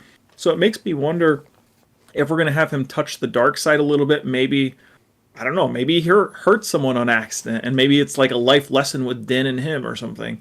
So like, it just makes me wonder if we're going to get into that side of the character more. And then, of course, we're going to get all the stereotypical cute goo goo gaga things that we all love and have come to enjoy. And I'm sure they found some new cute thing we haven't thought of that they're going to make everybody freak out about. But yeah, I think Grogu's character is going to be really integral as well to the story, especially because of the Dr. Pershing stuff. The Dr. Pershing stuff, I think, is an interesting part, because I think we'll have the Mandalorian stuff happening, but I think in the background you're going to have potentially the Imperial stuff happening of like, hey, this baby Yoda is still alive. We got to find him, Oh yeah. So going back to Grogu for a second. So you had Grogu's development over the years, right? It's like, okay, season 1, we find him. He, like you said, uses a little bit of Force, but doesn't know how to channel. Season 2, he gets his name. That was the big reveal. We were like, okay, what's his name? Who's he gonna learn from? Okay, and Book of Boba Fett. Okay, we actually see him training and actually using his abilities. So what could be the next step for him? Because he's seen a lot of good paced development so far in the 3 series he's been in. It's like, all right, what's the fourth appearance going to hold for this character, right? Is he going to say something? Is he, what's going to be big this time around, Hey, here's something for you guys. Think about this. I know it won't happen, but we know Christopher Lloyd's supposed to be a guest in this season. Oh, yeah. What if Christopher Lloyd's Grogu's voice? Yeah, I think there's a good fan casting of him online that he's going to be Jorah Sabath. Oh, that would be sweet. Dude, could you imagine? I mean, we got cloning stuff going on. I mean, potentially cloning stuff going on. Yeah, how freaking cool would that be? All right, well, anyway, so we also have that flashback. So there was that flashback that was probably the biggest moment in that trailer that came out like a month ago. Jedi, they're there at the temple during Order 66. There's the doors opening up. That could have been easily like, oh, clone troopers cutting through with like plasma cutters or something. Do you think we'll see who's rescuing him? I think they've been pacing these answers so well. Because season 1, we were left with like, okay, who's going to be training him and what is his name? And they answered that both those questions. And they brought up the question of, we don't know who rescued him in season 2. So I think we're going to figure that out. We're going to figure out, okay, who rescued him? And if that's the case, then are they still alive? Are they a Jedi that is still alive? So I'm very hopeful that we'll get the resolution to that cool thing of how did he escape? That's going to be the big takeaway. How did Grogu survive for all these years, and how did he even get captured by these dudes in the first place? Yeah, I think we'll get the answer of who saved him. I think that's a given. I mean, I don't think they wouldn't show that. They wouldn't show that flashback just because I wouldn't think. Um, I think we'll get that answer. I don't know if we'll get the answer of if that person who saved him is alive. It just depends on who it is. If it's some random scrub Jedi that's happened to get lucky, yeah, he's dead. If it's like, let me think of a random Jedi. Like, let's say, who's the guy that fell in love with Ventress? I said his name last week. Oh, Quinlan Voss. Quinlan Voss. Let's say Quinlan saved him. He could be alive because everyone knows who Quinlan is. Mm-hmm. and he's in Kenobi. Yeah, like he could be alive. We just don't know. But I'm just saying, if it's a well-known Jedi that's been around for a minute, if it's some scrub, nah, he's dead. I mean, hey, what if they go big? We just get the guy with the purple lightsaber who has his hand chopped off probably 20 minutes prior. Like, the thing is, I think they have to. I don't know. I feel like there's a good chance it could be a scrub Jedi. Like, I could easily see that happening. But then again, like you mentioned, Chris, like how did he get to the point where he was in Mando season 1, episode 1? How did he get to that being captured by those people? How did he get to that point?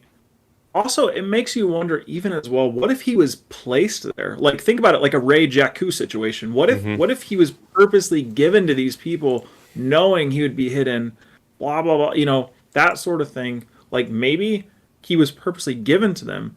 But I think the big question, like you said, the big starting question with his character is, how did he get out of that situation? Because obviously it's Order 66. Darth Vader is in the Jedi Temple slaughtering everybody at this point. So it just makes you wonder,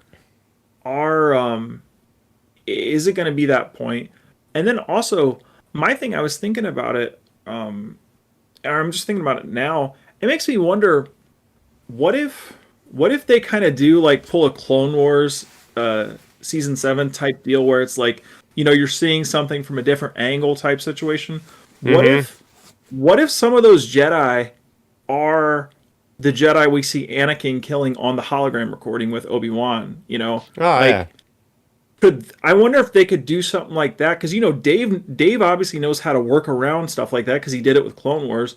So it just makes you wonder if they're going to show that, like, the hologram recording from a different angle. Of course, we won't see Anakin. I'm sure we won't see Hayden Christensen in this. Are you sure?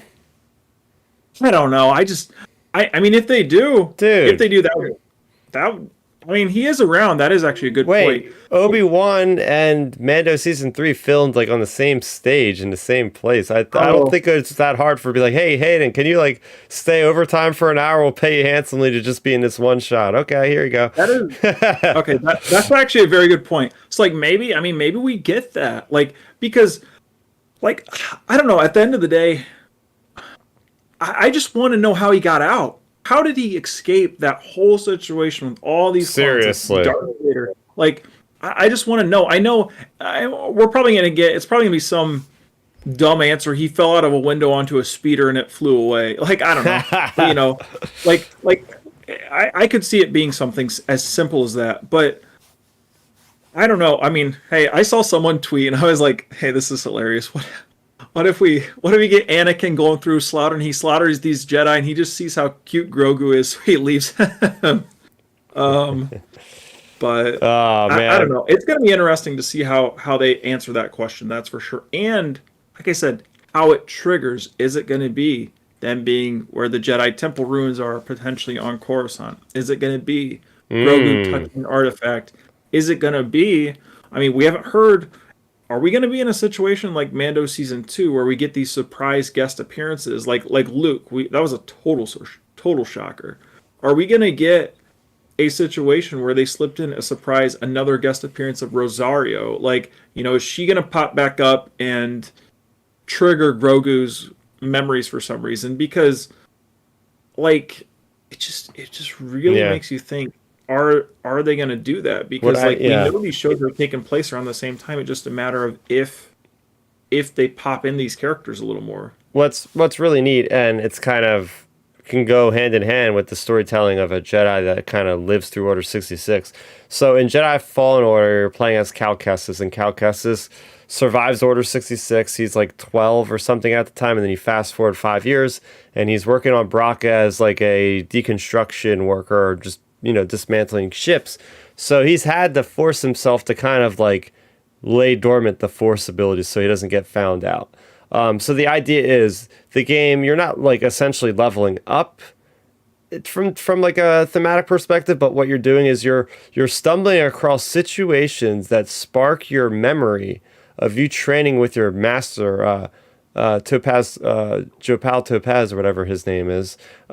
So it's really cool because like then you do a flashback and you're like on the ship in like the Jedi Temple quarter thing, like learning different moves and abilities. So I think like that could happen with Grogu. Okay, he just sees something that sparks his memory, and then we're gonna get the flashbacks. The flashbacks that way. Then I also might do the same thing as in Jedi Fallen Order, like, oh, he remembers how to do this certain ability because now he's opened up his mind because he's so stressed out, traumatic stress from all these people just around him being killed.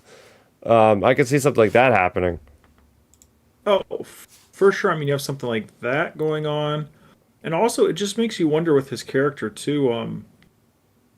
Yeah, like, I think that's going to be I think that'll be the answer to our question of, of us discussing the whole Grogu arc. I think that's going to be the big turning point of the season, whether it be like the halfway through, like 4th, 5th episode. Like, I think that's going to be the big marker for Grogu. Maybe early on we see a couple little struggles of him. Of course, it won't be highly focused on him because he's still going to be doing his goo goo gaga stuff.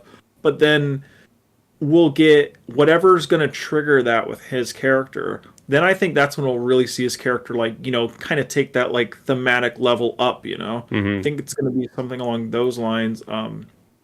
For sure. Honestly, I mean, it's just natural to the way his character's going, the way it would bounce off of Din Djarin, because of course you're gonna have Din be like, "What's wrong, buddy?" Blah blah blah. Yep. It's gonna be that whole thing. So just, yeah, I think we're heading in a really good direction with his character. Yeah, Milton, we just had a spin-off series that connects called The Book of Boba Fett.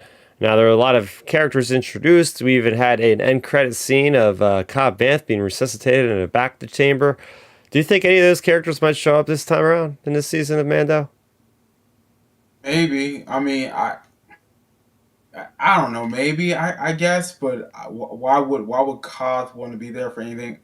I don't know. I maybe I can't really give you a good answer. I'll be honest with you. I'm trying to logically think like, why would we want to see Cobb there or Cobb Vanth? But then like, the Boba could show up because he's part of that whole culture. Mm-hmm. But anyone else, I just don't think so. I think they need to separate the stories. I think it's going to be a little too much if they bring them in. Okay. Because then my expectations are going to be, okay, if Mando's good, when Boba Fett shows up and Cobb shows up, or if anyone shows up from that show, and the show's still good, I expect Book of Boba Fett season 2 to be good, but it probably won't be. So I think like just my expectations will be just different. I don't know. I can't give you the answer that I think you want. I kind of don't want them to like show up. I want this just to be Mando's story. That's fair. We don't want Boba Fett to show up and have 2 episodes about Boba Fett on Tatooine and then cut back to Din. because here's the thing though. Like the only episodes that were in the trailer too. Yeah, the only episodes that were good on Boba Fett were the Mando ones, and it's like, I don't want that to happen here. Like, God forbid this season's trash. And like all of a sudden we get Boba Fett showing up for a season or for an episode and a half and they're good. I'm like, well, what the hell? Why are you just reversing it? Oh, it'd be hilarious. I don't know. I just don't want it to just keep it separated. Yeah. If you're going to cross them over, it needs to matter for some reason. What? And we'll kind of close it down for our predictions and for our show for the week. Ultimately, how do you want this season to be? I know, very broad terms. As far as like, how do you want the impact to be on you? I mean, you're impacted a certain way. Season 1, Season 2, Book of Boba Fett. What do you expect? Finally, after watching these, I think it is confirmed to be eight episodes at this point. What are you looking out of this? Just enjoyment, good old entertainment? Are you looking to really push the Star Wars narrative overall? Are you looking for big production values and seeing how this really opens up the galaxy a lot more? Or are you looking for more of a character specific focus story? Just kind of last second kind of predictions here. I'll start with you, Ben. Or yeah, you can go first, Milton. Yeah, I think with what I want with the show, it needs to be obviously good. I need to be invested, which I've been invested thus far with this particular show. I think how they concluded season 2, it's really it's hyped itself up with how they ended season 2. I honestly, if they didn't release a trailer for season 3, I'd still watch it because season 2 ended so well. I'm wanting them to continue where they left off, obviously, of what him trying to feel his obligation of, getting redeemed. I want to see Grogu's character develop more in the sense of where he's come from, where he's going.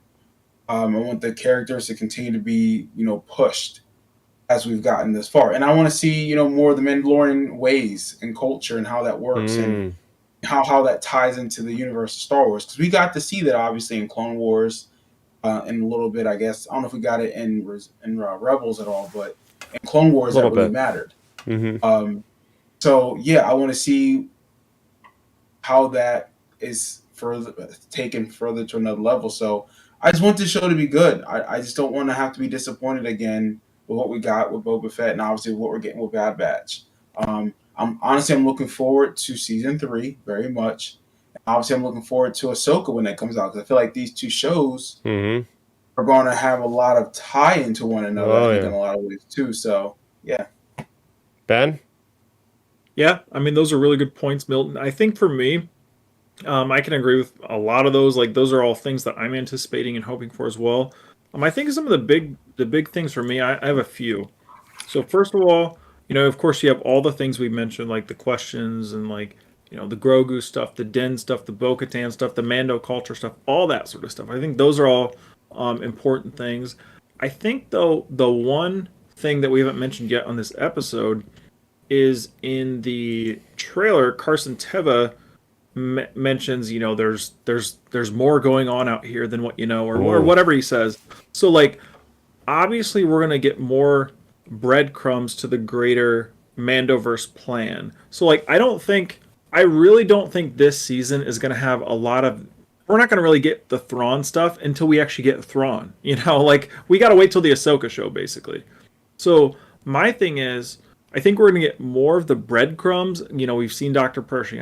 We've seen hints of the Empire stuff. But I think that's going to be like probably like the D plot storyline. It's going to be the very lowest level storyline. We probably won't get a lot of it, other than when like the Mandalorians are referencing the Empire destroying Mandalore and stuff like that.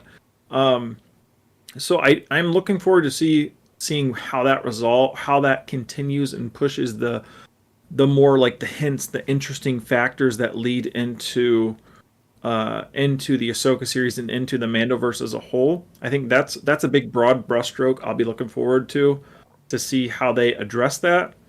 And then in terms of like this show specifically, we just want to see I want to see a good arc of like Din and Grogu and Bo-Katan, and then some of the other characters. How's Moff Gideon gonna play into it? Because he's in prison. Oh yeah.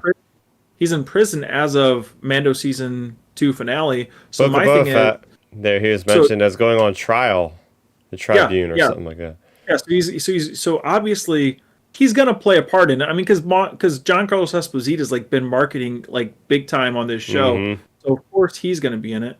Carl Weathers. It sounds like Carl Weathers might be in more than one episode. Like he might be in multiple, so he's gonna be involved. So we're gonna have a lot of these people getting involved. And I'm interested to see how their stories wrap. And then one thing that came up in my mind tonight, actually right before the show. So for any of our viewers who are watching any of the ABC affiliated networks, Mando season 1 episode 1 was premiering, and when the Ugnaught was talking to Mando, he was talking about his Mandalorian culture, Mandalorian people, blah blah blah blah blah. I think we're gonna get the big the big banger they reference in that first episode of. I think we're gonna get him riding the Mythosaur. I think so. That's what I think because like they reference it, and I guarantee you, like even in the casual fans, like casual fans who semi pay attention, like the casual fans, they'll probably be like, wait, I think I remember some character in whatever episode talking about Mandalorians riding creatures or something. So I think that's my big prediction. I think we're gonna get the Mythosaur because, like you mentioned, Chris, earlier in the episode, what's he gonna do? Dunk underwater and be good? I think the big thing that's gonna like show the Mandalorian people, like the good guys, the bad guys, like I don't know, wherever the Mythosaur may be, I guess. I mean, I'm presumably on Mandalore somewhere, but I think we're gonna get that, like because we've taken the spectrum of the show bigger and bigger and bigger and bigger, and then I mean, look, season 2, episode 1.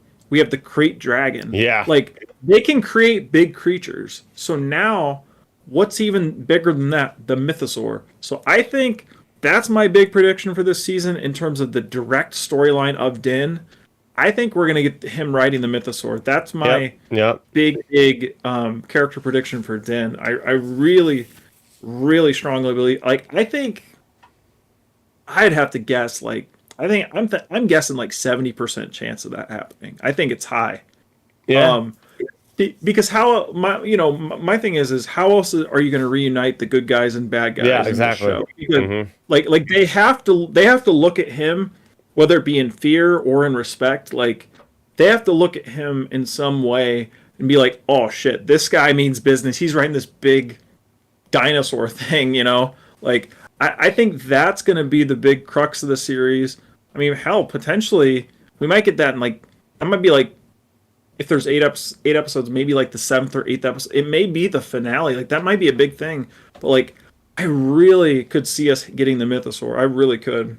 Hell yeah. No, great predictions there. I like what Milton was saying about getting into the culture of the Mandalorians, and we know a lot from the books and the comics that are now legends, but I think bringing more of that to the forefront of the canon, the current stories in this timeline, will be really cool. And they've been doing a great job of sprinkling in those little details and adding in even more layers to the characters. For me, I'm very much looking forward to, as you said, the character there that's talking about all the stuff happening in the outer rim and whatnot. I'm really looking forward to getting the remnants of the Empire, whether that's an appearance of Thrawn or some more characters relating.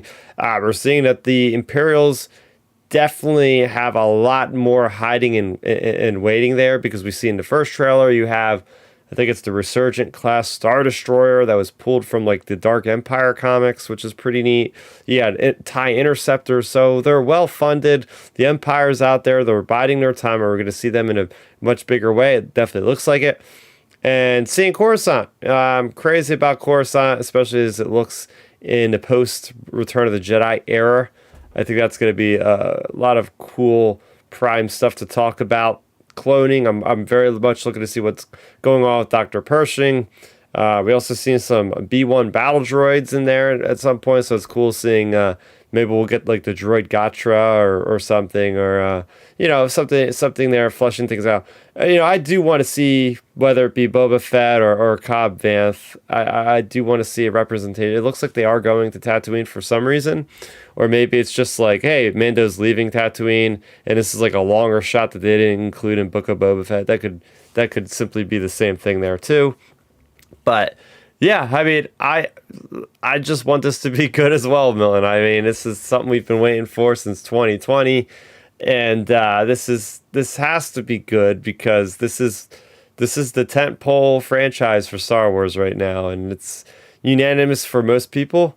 They'll tell you, hey, what do you like most out of Disney? It's probably going to be Rogue One, maybe Force Awakens, or definitely most likely Mando for most of it. So, we just want to have that Star Wars conversation, that kind of water cooler talk, as you will, going into work or seeing friends and whatnot, because this is the one that, Andor might have not been for everybody, but I think this one is definitely the more friendly for any type of viewer. Oh yeah, this is, I mean, this is not even the flagship of Star Wars. This is what built Disney Plus. I mean, if this show Yep. didn't succeed, Disney Plus wouldn't be nearly as successful. So like that's a big thing to keep in mind going into it. And like you said, it's a lot more people are a lot of more a wider audience may have enjoyed this more than Andor. I know for me, like Mando has been the show or the thing for me for Disney under for the new Star Wars umbrella.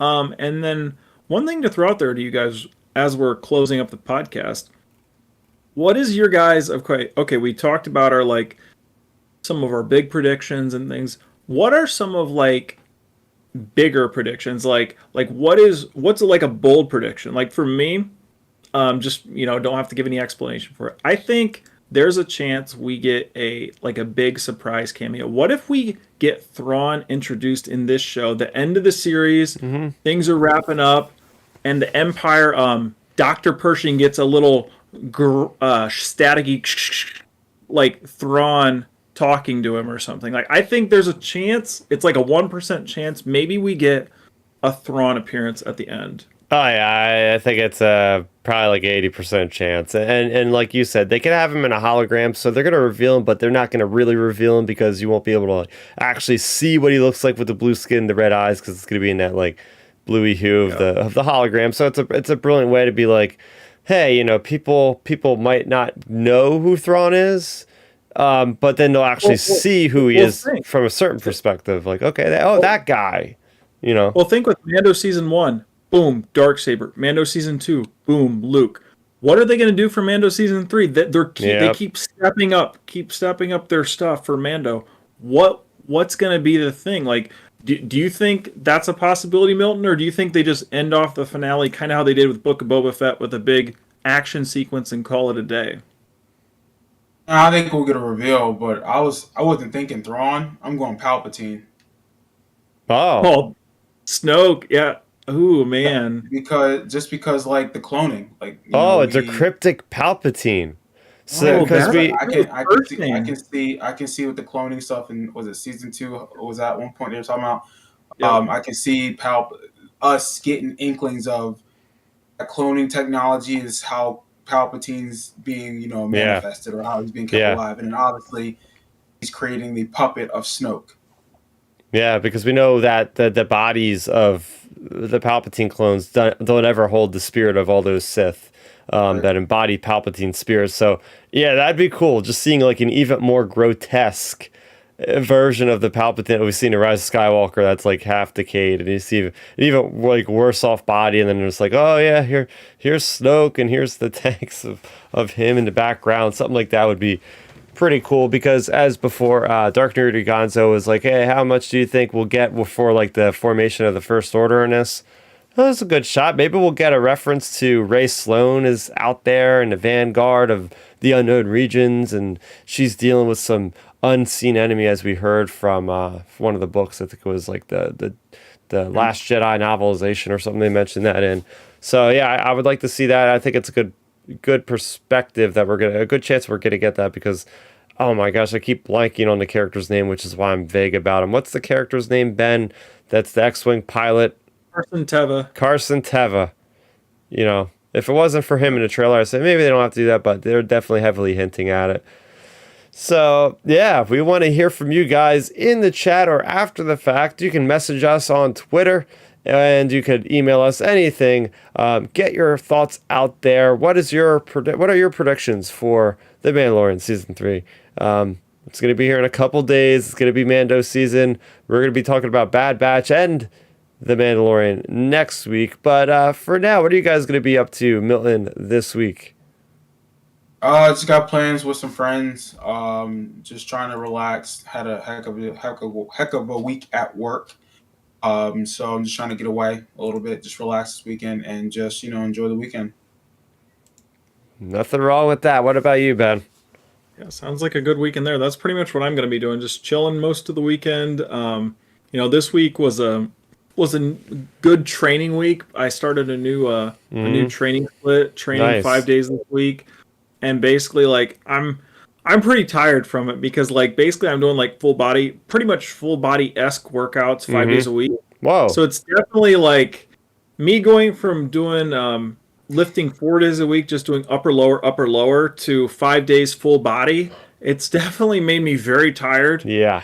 Very, very tired to say the least. Like on Monday and Tuesday and Wednesday, I was like, whoa, I was thinking to myself, I don't even know if I can do this anymore. Cause I used to do full body workouts every day a couple years ago. And then I just transitioned away from that. And then now it's like, whoa, it's been a minute since I've done these, but it'll be a nice weekend of like rest and recovery from that, to get back to it starting Monday. And then of course, like meal prepping as always. And then for any of our, listeners and viewers who are Netflix fans, I'm watching the new season of Outer Banks that came out. For anybody that's watched that, can't wait to binge it. I'm excited to see what they have in store for this season. So that's probably all I'm going to be doing tomorrow. Just watching 3 or 4 episodes tomorrow, 5 episodes tomorrow, and then watching another 5 on Sunday, Yep. and calling it a weekend.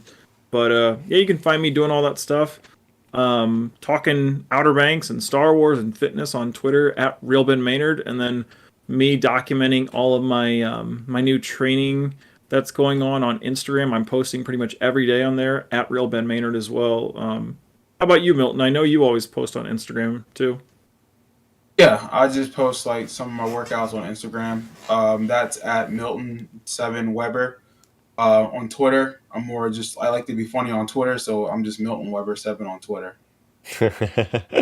There you go. And you can find me trying to find a time to review 7 comics in one video, or 6 comics.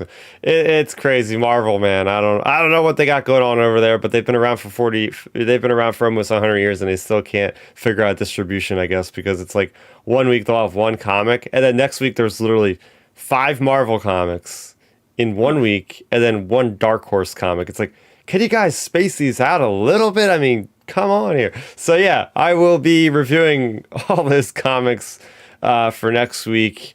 So yeah, that'll be a fun time there. I'll be getting a couple of Star Wars Legion games in. I've finished painting everything that I wanted to paint for now. So now it's time to put some miniatures on the table.